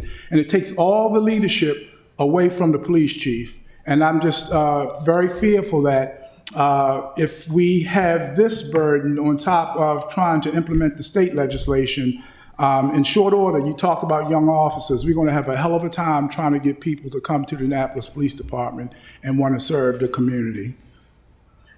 So, Thank you. Chief, unless I'm mistaken, the charter does give the council the authority to make policy, but clearly we want to be sensitive. That's why we're having the work session, and we want to be very careful. No, sir, I'm not questioning that. I said that I'm not questioning the authority, Alderman Arnett, that you have. I'm saying that it takes away the ability, and then that was the intent of my remarks. Yes, you can. You're a legislative body. I'm not questioning that. What I am questioning, that is an important aspect of this. And yes, sir. But into the details of it. But Alderman Tierney, did you get your question answered? Yes, I did. All right. I did. I think the key word was duplicitous. No, it was sir. a fulsome answer, that's for No, sure. I think it was, I'm glad I asked the question to get that answer, and I think those concerns should be considered by the council. I mean, we have to be on the same page here with all good intentions. So thank you very much for that response. Alderman Payon, and then Alderwoman Finlayson. Oh, I'm sorry, Alderman Savage, and then Alderwoman Finlayson. Thank you, Mr. Arnett, and please let me know if you do not hear what I have to say. First of all, Chief, I agree with almost everything you just said. Thank you, sir. That's my experience, and although I'm not a police officer, I've never been one. As you know, and as a sergeant knows, or lieutenant or sergeant? Sergeant, okay. And the detectives know, I've worked hand in hand with this department for 37 years, handling lots of search warrant cases and things that this legislation covered. I don't think the sponsor's really interested in input from anybody other than people that are going to say, yeah, great job. Because for any number of things that have been done tells me that. Now, I respect the amount of work that he has done, but I just can't imagine that I would attempt to rewrite our environmental laws without consulting and working very hard with the one individual on this council who has experience in that field. The one meeting that I came to regarding this, I was not invited to. I happened upon it and was immediately kicked out because I was told I had 4 colleagues there and I made 5. So even though I probably have an awful lot to add, I was told to get on down the hall and get my work done in the office. Mm-hmm. But, you know, we've got somebody here, Mr. Chair, excuse me, well, yeah, you are the chair right now.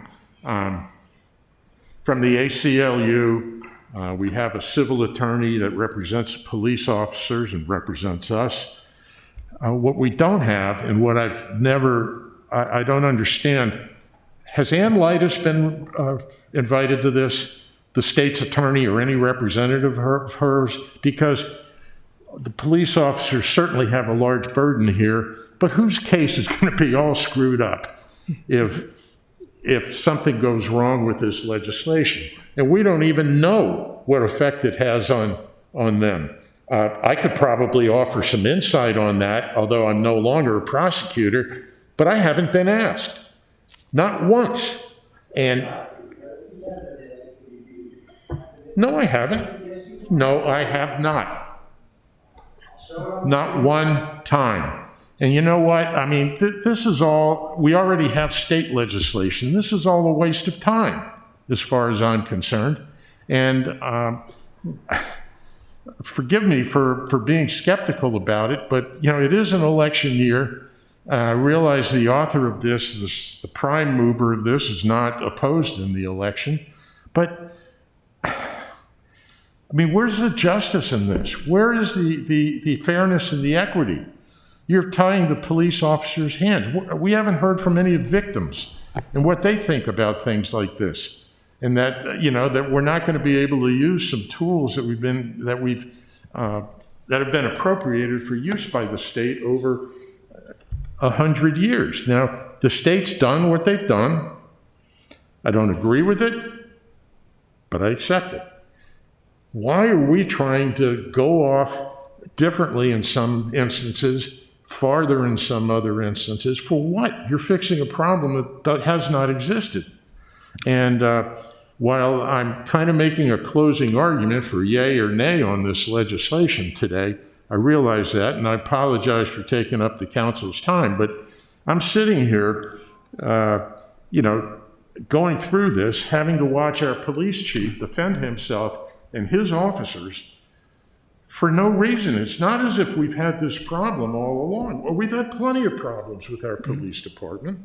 And you know, they have been called on the carpet for acting in an appropriate manner. And I'm all for appropriate discipline when it's called for. But I'm reading this and I don't get it. I don't get it. Thank you, Mr. Chair. Thank you. I mean, where's the prosecutor in this? Let's get their opinion. Well, Fred, there were plenty of opportunities for you to suggest that all along. This has been in the making for over a year. I never saw a suggestion from you. I've never been invited to a meeting to go over Fred, this. you have. And I never have. Materials You know what? This is not germane to the legislation. Alderman. Fred, no. You at least, you launched quite attacks on me in this legislation. I think you need to at least stay.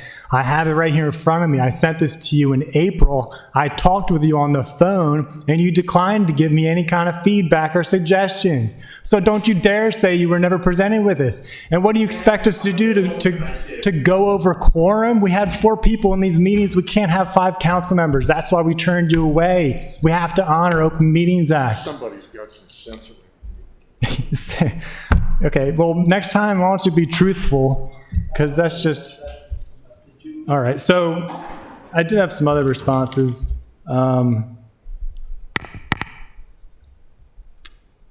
guess to the recruitment issue, Alderwoman Tierney, that's also something on my mind, but that's why we've really tried to, from day one of this, to frame this in something that is going to be trying to work towards building what it says, towards building that peace, that trust in a non-confrontational way.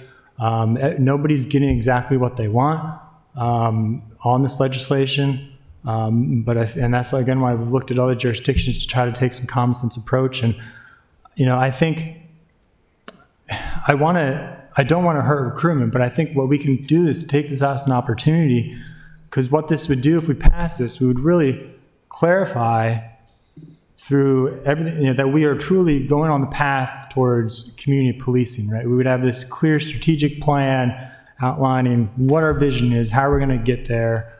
We'd have these community policing principles. We'd have these clear standards for the public to be able to see. And, I think maybe we can attract these officers, the great officers from around the country who want to be a part of that new, exciting vision for policing. That's the kind of thing, because I just, if this kind of approach scares people away, potential recruits, then maybe we don't want those kind of officers, because, again, this is nothing confrontational. And I mean, it kind of works towards the chief's point, in that, we're not trying to, leadership absolutely matters. And we're not trying, you have to remember, we are elected leaders, so we have to be a part of that as well. But we're the policymakers for every single, like I read in the charter, delivery of all municipal services and the enforcement of our laws. That's specifically attributed to the city council. We're not trying to single you out, but we've done this for many other departments. If you look in the city code, the police probably has the least amount of code in the entire book than any of the other departments. We have huge reams of information for the planning and zoning. We have a whole hell of a lot for public works, but we don't have much for the police. And I think if you're really sincere about building that trust, we need to have that balance between again, how do we get that transparency? How do we codify certain things? We're not proposing to codify all the general orders, just certain things to emphasize, because we have constituents coming to us who want to see they want to see some improvements. They want to see some principles enshrined. And so I think we've got to balance that need between our constituents who are asking for us to take some steps in light of what's happened nationally. And because we really haven't done too much. I know the state's taken steps, but locally, we really haven't done much to respond to the tragedy, except, we honor it with some resolutions, but in terms of actual policy, we haven't done much. And so that's what I think we're trying to do. We're not looking to take any powers away, because really we're just saying, here, we're establishing policy, but in terms of actually turning those policies into regulations, into general orders, into actually enforcing them and leading with those policies, that's still going to be your job and the job of the department, not the council.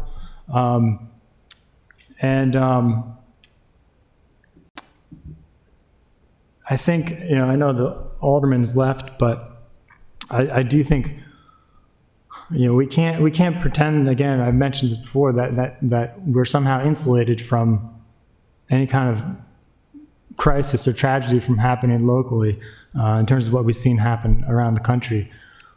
We certainly, thought we were insulated from a national shooting, but we had one here at the Capitol Gazette.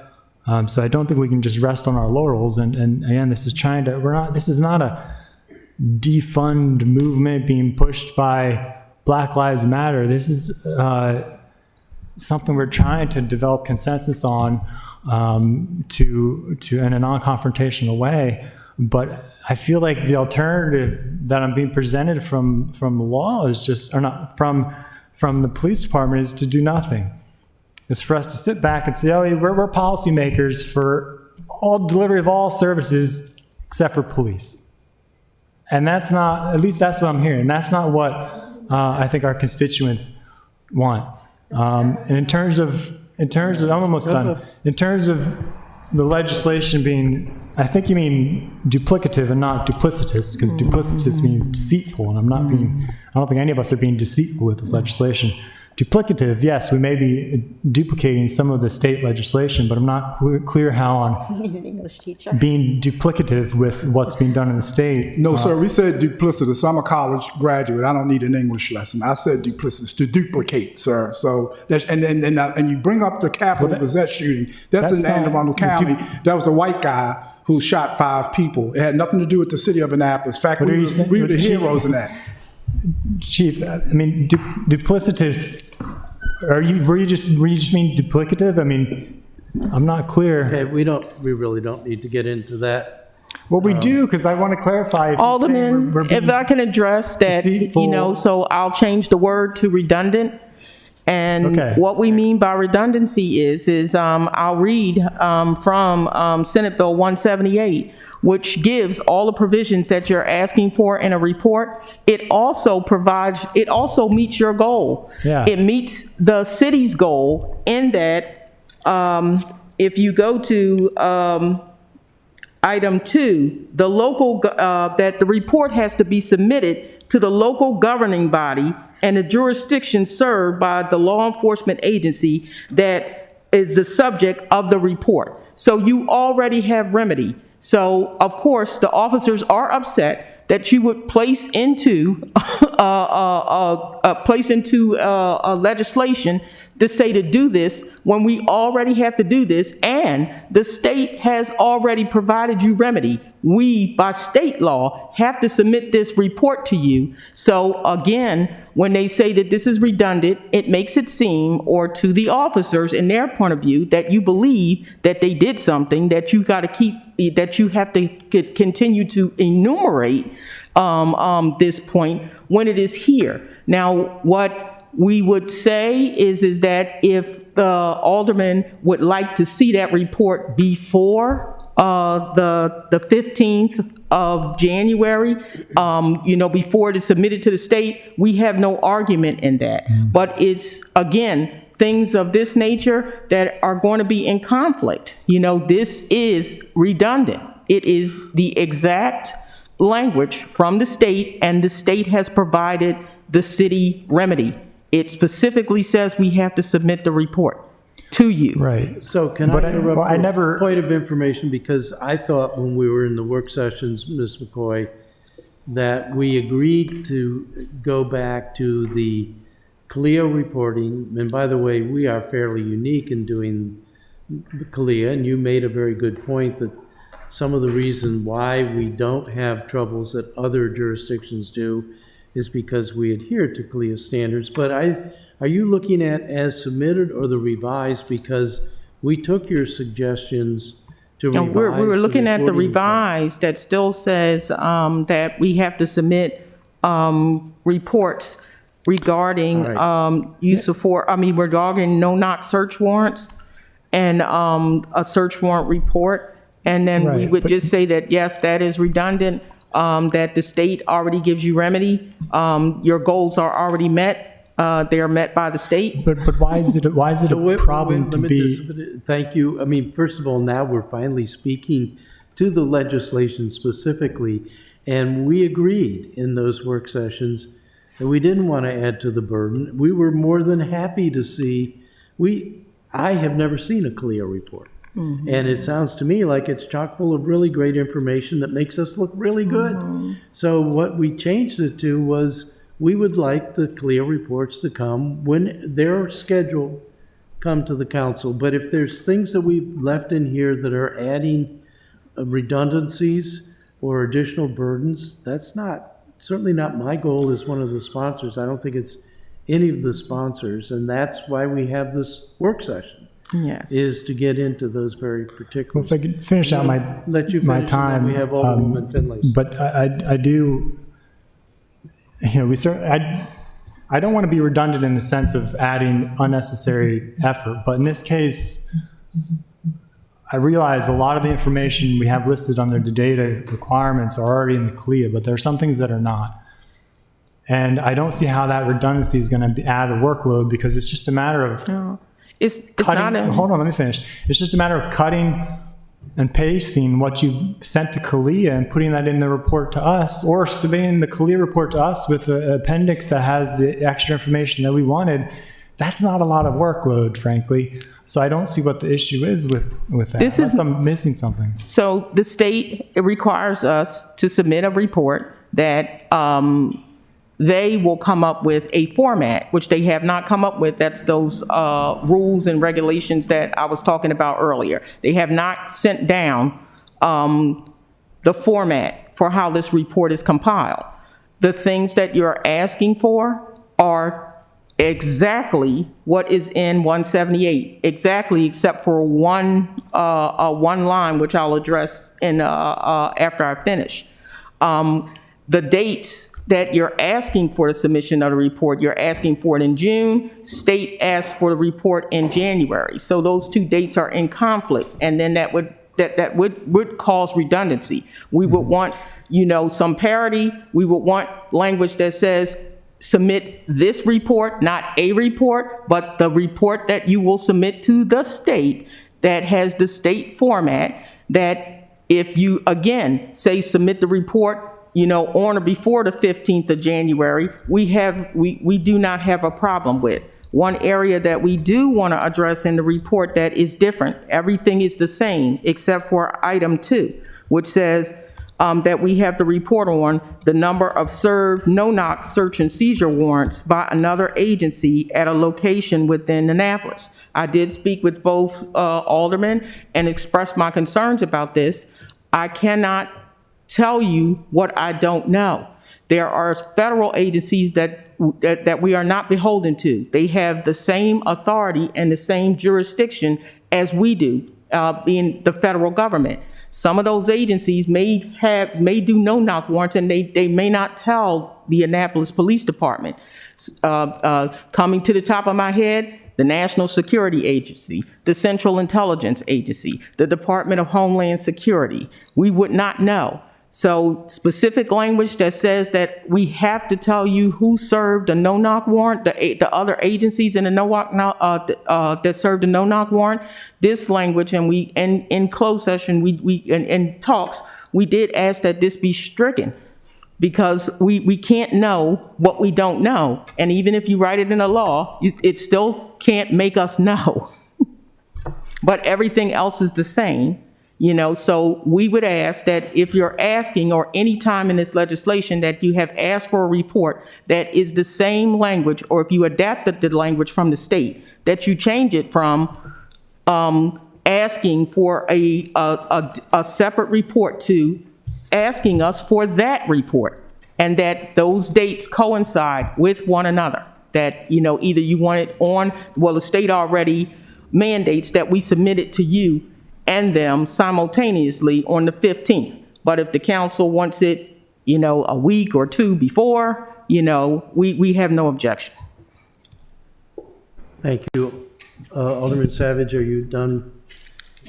Alderwoman Finlayson? Thank you.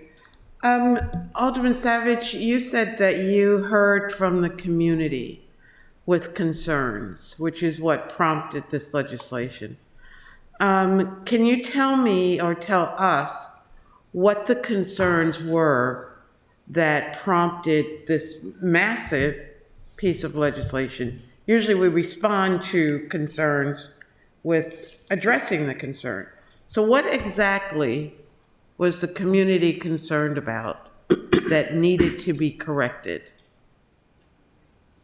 Well, the concern was that the council had not taken any kind of action in response to these tragedies that we've seen happen, and no action taken to actually prevent them from happening locally, except for a resolution condemning them. So they wanted to see responses to George Floyd and, I mean, all of the tragedies, the Black Lives Matters movement. So those things that did not impact us directly, but they wanted us to respond in our legislation to them anyway. Is that right? Okay. That's right. So, you know, we've covered so many different topics in this piece of legislation. May I ask you guys, what I took away after reading all these documents was heavy on data and documentation. And I couldn't help but thinking that surely we keep most of this documentation anyway. So is that what you were talking about when you're talking about the duplication? You gave us one example just now, but how much other duplication is in this legislation? How much stuff, and I'll use that term, are you guys recording already, but you just don't share it? And maybe you shouldn't share it in some cases. But is there, am I correct in thinking that you already keep all of this information and now you're being asked to keep it and give it to us in the form of a report on a regular basis? Some of the information that we're being asked to give is, yes, information that we already collect. Some of the information is information that we already submit. We put out an annual use of force report, which and we publish to the website. We put out an annual report for the number of complaints and things that we have. And then when CALEA comes and they give us a report, we publish that report. So it's not that we're keeping it, but most times, that we were asked, except for, there are some specific instances or things that we don't report on in here, which I could go line by line when we have the time. But for the most part, most of the things that they tell us to report on, we already do, and we're very transparent agency. Those they go up. We put it out. We don't fail to to put it out. To codify what we're already doing, we just again the officers kind of feel that what else what else can we do? We're already doing these things, and we could see if we weren't doing it. To say like, yes, we want you to do this, but to suggest that that this is not going to happen. These reports have been put out over a number of leadership changes, over Pristoop and Baker and now Jackson, and they continue to be published. Again, if the argument is that someone could come in and change it, I work on probability. The probability of that is very, very low to rare because it has not happened over several administrations. It sounds like, and then I'll ask the detective to weigh in, but it sounds like the data that you collect is what's normally done in a professional professional policing agency. So Yes, it's ma'am. not anything out of the ordinary, but you do it already. Yes. So, Detective, would you like to add anything? Most people probably don't even know who you are. I know who you are. We should all know who you are. Just 5 o'clock. Now I'm on? All right, great. Yeah, so I'm Sergeant Ascione. I'm the Internal Affairs Investigator, everybody's favorite person at APD. So my understanding is that I was brought up here to address maybe some of the personnel considerations that have been brought up a little bit and those will be brought up in light of number 2, some of the operational considerations that we've identified after quickly going through this revised edition of the legislation. So one of the things that I've noticed over my relatively short law enforcement career, I've been here just over 12 years now, is that I think the biggest thing that impacts a law enforcement agency's ability to be successful and the largest factor that determines whether or not something horrible happens with a law enforcement agency comes down to who we employ. The personnel that we're able to recruit, hire, train, and then retain. So we all need laws, we all need regulations, and we need policy and procedure. But if I had to choose between having 100 straight up and down, absolutely honest, hardworking police officers who cared about the city of Annapolis and all the people who lived here, all the people who visited here, with some mediocre general orders versus, and I'm not saying in any way, shape, or form our general orders are mediocre, by the way, just so we're clear about that, versus having airtight policies, procedures, and laws with some pretty lackluster police officers, I'd take the first one 100% of the time. So we keep talking about George Floyd. May 25th, 2020, right? Minneapolis. I'm pretty sure that murder was on the books already. Murder was illegal, correct? And yet we see what happened. The problem wasn't with the law. The problem was with who they had working. All right? My number one concern, and our membership is acutely aware. Our membership reads this, just so you know. These aren't, every version that comes out, they read it, they look through it, and they identify how is this possible? What are we supposed to do about this? What does this mean right here? Our ability to recruit good police officers comes first and foremost from the officers who work here. I don't imagine for one second, actually I know because some have told me, how am I supposed to bring myself to tell somebody who wants to get into law enforcement to come here when this is what they think of us?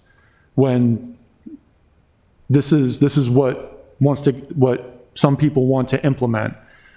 They feel like they're not understood. Raise your hand, and there's no shame in this. Raise your hand if you've been to the police station at some point in the past 2 years. If you have been? If you have been. And you weren't under arrest, right? That's great. Or if you were, that's fine too. We'll count that. Let you go early, man. Yeah. I plead the fifth. So, in the best way I can think of to relate this is that if you've ever heard of like an audit of a publicly traded company, the auditors go in and they understand how the company works first. They look at the internal controls for the company, right? And then they start the process of actually doing the audit. And an analysis of the internal controls of the company is a part of the audit. If your auditors never go to the company, if they never talk to anybody, if they don't understand how the company operates, why they do, how they do it, like what they do, how they do it, and why they do it that way, they're going to be lost. They're not going to really know what they're looking at. I know that there's a lot of misunderstanding in general when it comes to the police department, what the police department actually does, why they do things a certain way, how they do them. And with the permission of the major, I'm actually inviting everybody here to come to the police station and I'll show you anything that I can. I'm permitted to show you. I think narcotics is off limits. And I'll show you anything that you want to see in the police station that I'm allowed to. And I'll tell you anything that I can tell you about how the police department operates, what we do, why we do it a certain way. I can look through here and I can identify a couple areas where a level of familiarity with law enforcement operations. I don't know, when you're pointing to a document, but I'm not sure what it is.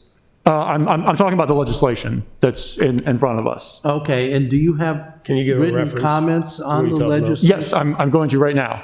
Okay, So, so it would really be helpful if we could get that as we go through our deliberations, but. yep. Thank you. Oh, you want a copy of this that I'm pointing to, or just Yeah, verbally right those are now? your- I mean, the whole purpose of this work session is to deliberate on the legislation. So if you have Yep. point-by-point comments, that would be extraordinarily helpful. Yep, here we go. So let's jump to page 11. Equipment and crowd control restrictions, prohibited firearms. So there are quite a few agencies out there who I know have a restriction on 50 cal or greater firearms, and they're looking at, they're in their minds, they're looking at like sniper rifles of 50 caliber. We don't have those. We don't need them. We don't want them. But by prohibiting firearms that are 50 caliber or greater, you're actually taking away some options that we do have in the less lethal realm. So less lethal shotguns, which fire a beanbag round, and when you come down to the police station, I can get into why those are so important and how they're applied. Those are greater than 50 caliber. So a prohibition on 50 caliber firearms is going to take away one of the best, less lethal options that we have, especially when you're dealing with persons who are armed with edged weapons, all right? And we know how often those encounters can wind up turning deadly, right? And in crowd control situations, I read the changes that were put into the legislation, and I noted that it discussed how if you have peaceful protesters here and perhaps some members who are, whether they're members of the actual protest, interlopers, whoever, individuals who are not being peaceful, and measures need to be used on those individuals, then we need to take great care not to also impact the peaceful protesters, right? Well, if somebody's being assaulted, if somebody's wielding a blunt weapon, an edged weapon, and officers need to deal with that, being able to deal with it in a very targeted, very precise manner with the use, for example, of a less lethal shotgun is one of the better ways to do it. We can go over why tasers won't work, or why they ought not be used. We can also go over why other measures are not liable to be effective. I can show you videos of body-worn camera footage from other agencies where they've dealt with the exact same thing. But that takes a tool out of our toolkit, and it's actually counterproductive to what Alderman Savage has written in here and says he wants for us to do. So that's very, it's discouraging to the membership. They don't understand. It's like, well, you say you want us to do this, but then you're telling us we're not allowed to use this right here. We don't understand. If I could interrupt, please. We're way over our time. I know. But these are exactly the kinds of comments, these are the comments that we were getting from Ms. McCoy all along through, working through the process. And I think you're bringing a great deal of enlightenment into things that we were trying to be responsive to in changing the code. Clearly, in terms of the reporting, we haven't gotten it right yet. And in terms of these kinds of things, that's exactly the kind of information that we need to get. Are there some other, because we have one other alderperson, and then I am going to have to wrap this up. Are there other big ticket items that you could make as a quick point? And then please, we do need that document. And I think really the appropriate time for this level of discussion is at the Public Safety Committee when they're going over the legislation after this work session. but please, I don't want to cut you short because you're making some very important points. None of these are really short. So a lot of them, it's like, there's some base level of knowledge and understanding that's required in order to make the point. And I don't think I'm going to be able to do that. Let me ask you a summary question. If we incorporated every one of those things, and I sense the heat that this has generated, I sense the chief left angry. That is not the intent of the legislation. But if we incorporated all of those points and made those so that they're the way that you think you need it, and it might be that we even just take out that section that deals with the paramilitary equipment. Is that going to make for a better comfort level on this legislation, or is it that no matter what happens, it's not going to be comfortable? I can't speak for the membership at large when it comes to that. I imagine there will probably be varying feelings on that. I will say that I think the first step is that groundwork needs to be laid. Obviously, there's some members of the city council who have some experience in the law enforcement field or the legal field in general, or who just know an awful lot about us because they have experience with us. Others not so much. There's nothing wrong with that. Right. You know, there's nothing shameful about that at all. I remember last time we were here, Alderman Gay said, I went on a ride along, and wow, you know, good for him, I say. So to answer your question, I think the first step is that groundwork. Let's sit down at the police station. Let's go over things. You want to have a discussion about use of force? Yeah, let's have a discussion about use of force. Let's talk about things that you don't see on the news that are examples of, hey, this is why this is a really bad idea. This gets citizens hurt. This causes unnecessary damage over here. And we'll talk about the things that do work. And we'll show you how we do those things, why we do them that way. I think that groundwork, that like level of understanding, so that we can use that as our medium of communication, is really the first thing that needs to be done. Mr. Chair, I know we're running out of time. I know Sergeant Chris. We have run out of time, but we're continuing. Yeah. Please. Sergeant Kentop wanted to say a couple words about retention, but I just want to close off for the police. I know we talked a lot here today. I know the chief talked a lot today. We've been doing this over a period of time. I just want to say I lived in Baltimore City my entire life. I worked in Baltimore City for 30 years, even ran for political office. Mr. Young, he was on the campaign trail. When he was running for office, he was out there at the same time. Mayor Brandon Scott is my mayor. I really feel for him and the challenges that he has. I feel for every city council person in Baltimore City, because they have some tremendous challenges. One of the things that kind of frustrate me sometimes is that Annapolis is a good city. You guys have a good city here. And I think you have something that you guys really don't realize what you have. And I'm not saying that to say that you guys not aware of what a great city you have, but you guys don't have the challenges that most major cities have. You really don't. When I get phone calls from older people, the problems that they give me are small. I answer their phone calls whenever they call me. The things that I got to deal with, or I ask my men and women to deal with, those things are relatively small. Even you're talking about violence, small. I'm not discounting Alderman Savage, as he says that people want to hear from the legislature in reference to what they're going to do about the broader problems in this country. And we do have those problems. We don't have them here, nor do we want them here. We don't have a history of having them here. I think the men and women of the Annapolis Police Department, they ensure that those things don't happen. They're very careful on not letting something spark where it's going to ruin the good work of this body or the good work of the people who come here every day. So I thank you guys, and just need to step back a little bit and take a look at the great city that you have. Appreciate all that you have here. Appreciate the police department that you have here and the men and women here. I think we bring credit to this city, as you do, every day, and we appreciate the opportunity of being here. With that being said, if you don't mind, I'd like Sergeant Chris Kentop, just to come up and say a couple words from the union perspective, if that's okay. Thank you, today.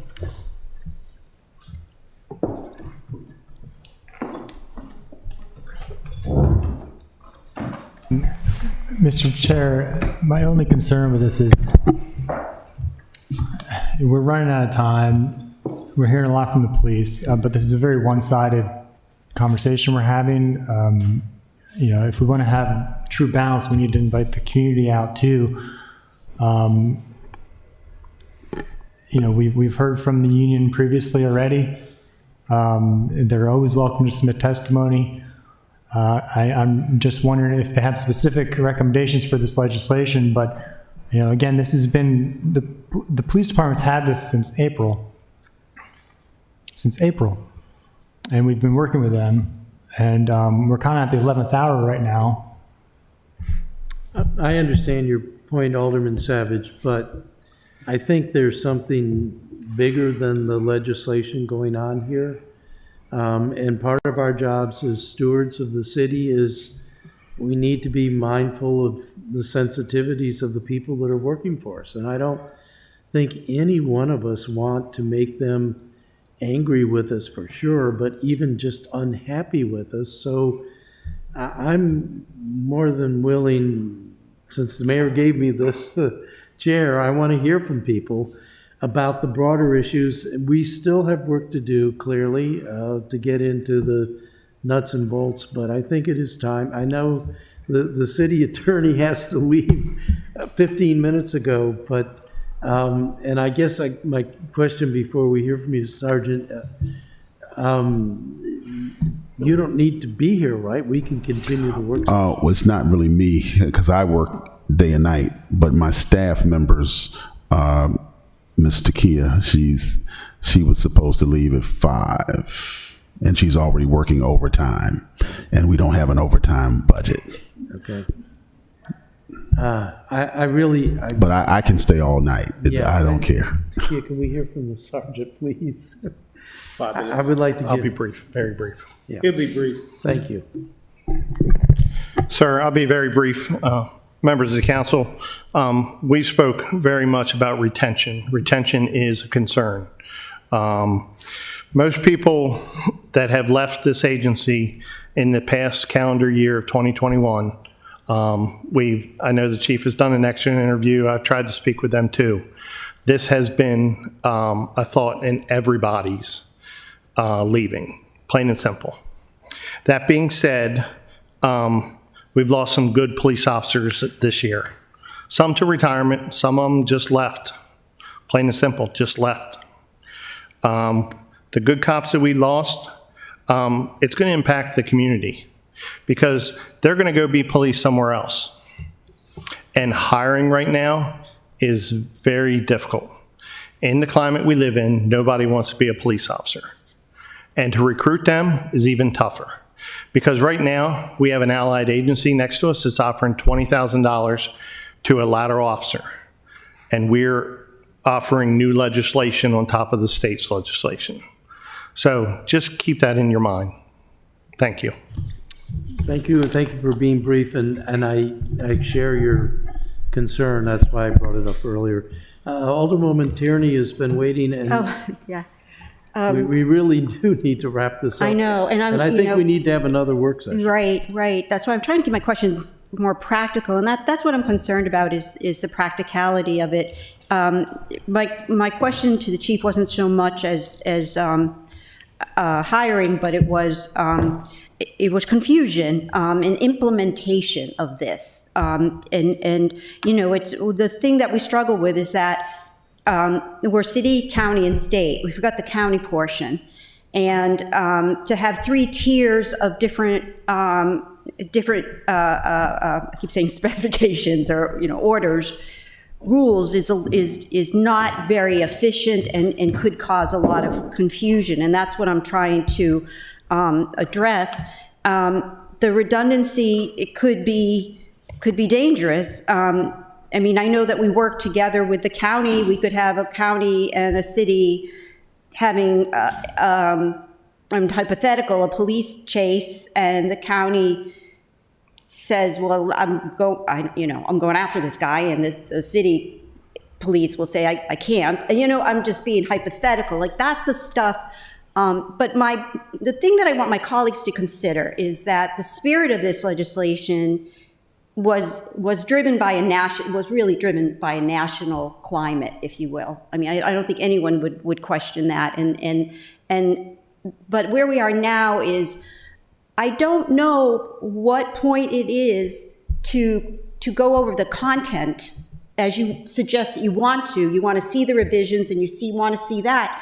When we have bigger issues to decide here on the implementation, can we implement it? And what liability are we putting upon the city council? I know the city attorneys are making it sort of our decision, and I respect that, but we're definitely getting something in writing from the Office of Law that says we will be responsible if we exceed the state requirements. I use the analogy of a hospital accreditation, and they have a way of taking, blood pressure or something, and we say, well, we can do it differently. Well, if that person dies, a bad example, then we're liable. I mean, that's kind of the same analogy. So there's bigger things to consider here other than the content. And the other thing that I learned in this process, and I'm very honored to have worked with Alderman Savage on this, but what I did learn is the state understood that you can't legislate human behavior. And I think that's what you were trying to say. You can legislate the bejesus out of it, but you're still going to get a bad police person. Mm-hmm. The state knows that, I think, and that's why their approach was, reporting up the wazoo, and it just seemed like a lot of administrative stuff. And we were looking for, where's their no-knock warrant? Where's all this? Where's this force? But they didn't touch that. They knew that they couldn't, that's not, we want to be sort of a deterrent, and have the police know their accountability. And so we have to sort of align with that approach, I think. So I want us as a body to consider that. And I also want to consider that we just had the police chief walk out. And I don't take that lightly. I take that, I've worked with him very closely, and he has serviced me in Ward 1. And during the August break, there were a lot of, we met and everything. And so there's something effective about that I think we can't force feed this, and I don't want to force feed it, and I think that's the I can't help but thinking that today, So thank you for that. I just want my colleagues to consider those issues. It's more than just the content. I think he deserves it. You do, yeah, and I do want to follow up with the union rep at some point, because I do want to find out exactly why this might be hurting recruitment. But I just want to say we're not asking for the moon here. We've tried to. We're not asking for anything extreme. We're just asking for some improvements to help build transparency and trust. And I just have to say that I think saying that if it ain't broke, don't fix it, that's not leadership. That doesn't, again, build that trust, and that doesn't respond to the concerns I think many of us have heard from the public.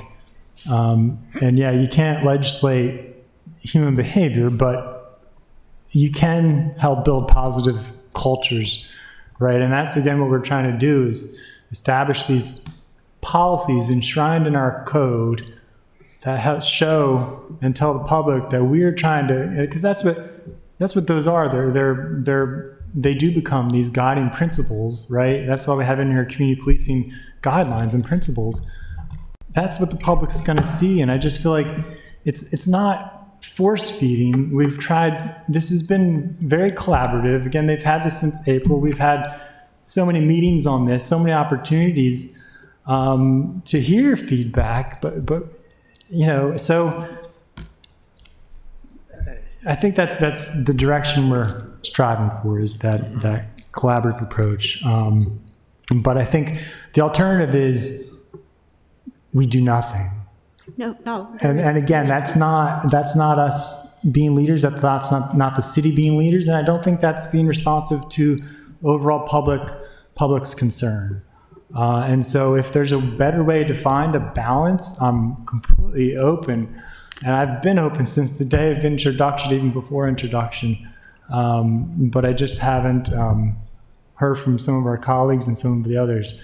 But in any case, we'll have to figure out next steps at some point. But thank you all for the time, and I do thank the police for coming out, because we did want to. Can I ask one question before we leave? And we've been sitting with you, and Ron have been working with you. Most men and women of the Annapolis Police Department probably don't know you. Before we leave, can you give us your opinion of what's your opinion of your police department? Well, I think I put that in the preamble. I think we have very good officers. We've had some issues, based on we've had issues with the sex crime investigations, with forging of warrants, but I think we've been fortunate we haven't had any kind of issue with the use of force locally, at least that I can recall. And I know the caucus has documented a lot of concerns they've had. They submitted a very long report to the city a couple of years back, I think it was. But overall, I think we have a good department, but I don't think that's a reason for us to do nothing. And that's why I've been trying to do this again in a very peaceful, productive way, and not anything that's confrontational, but hopefully we can get to that point still. So, and I don't know, Mr. Young, I wanted to thank Mr. Young for being here. Did you have any very, very quick last comments?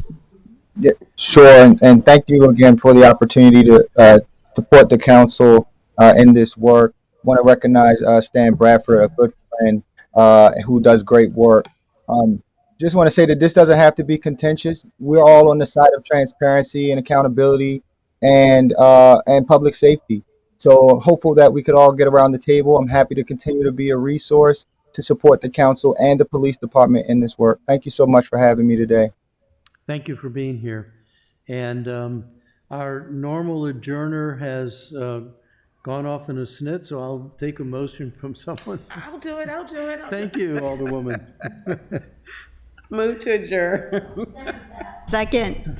All those in favor signify by saying aye. Aye. We are adjourned.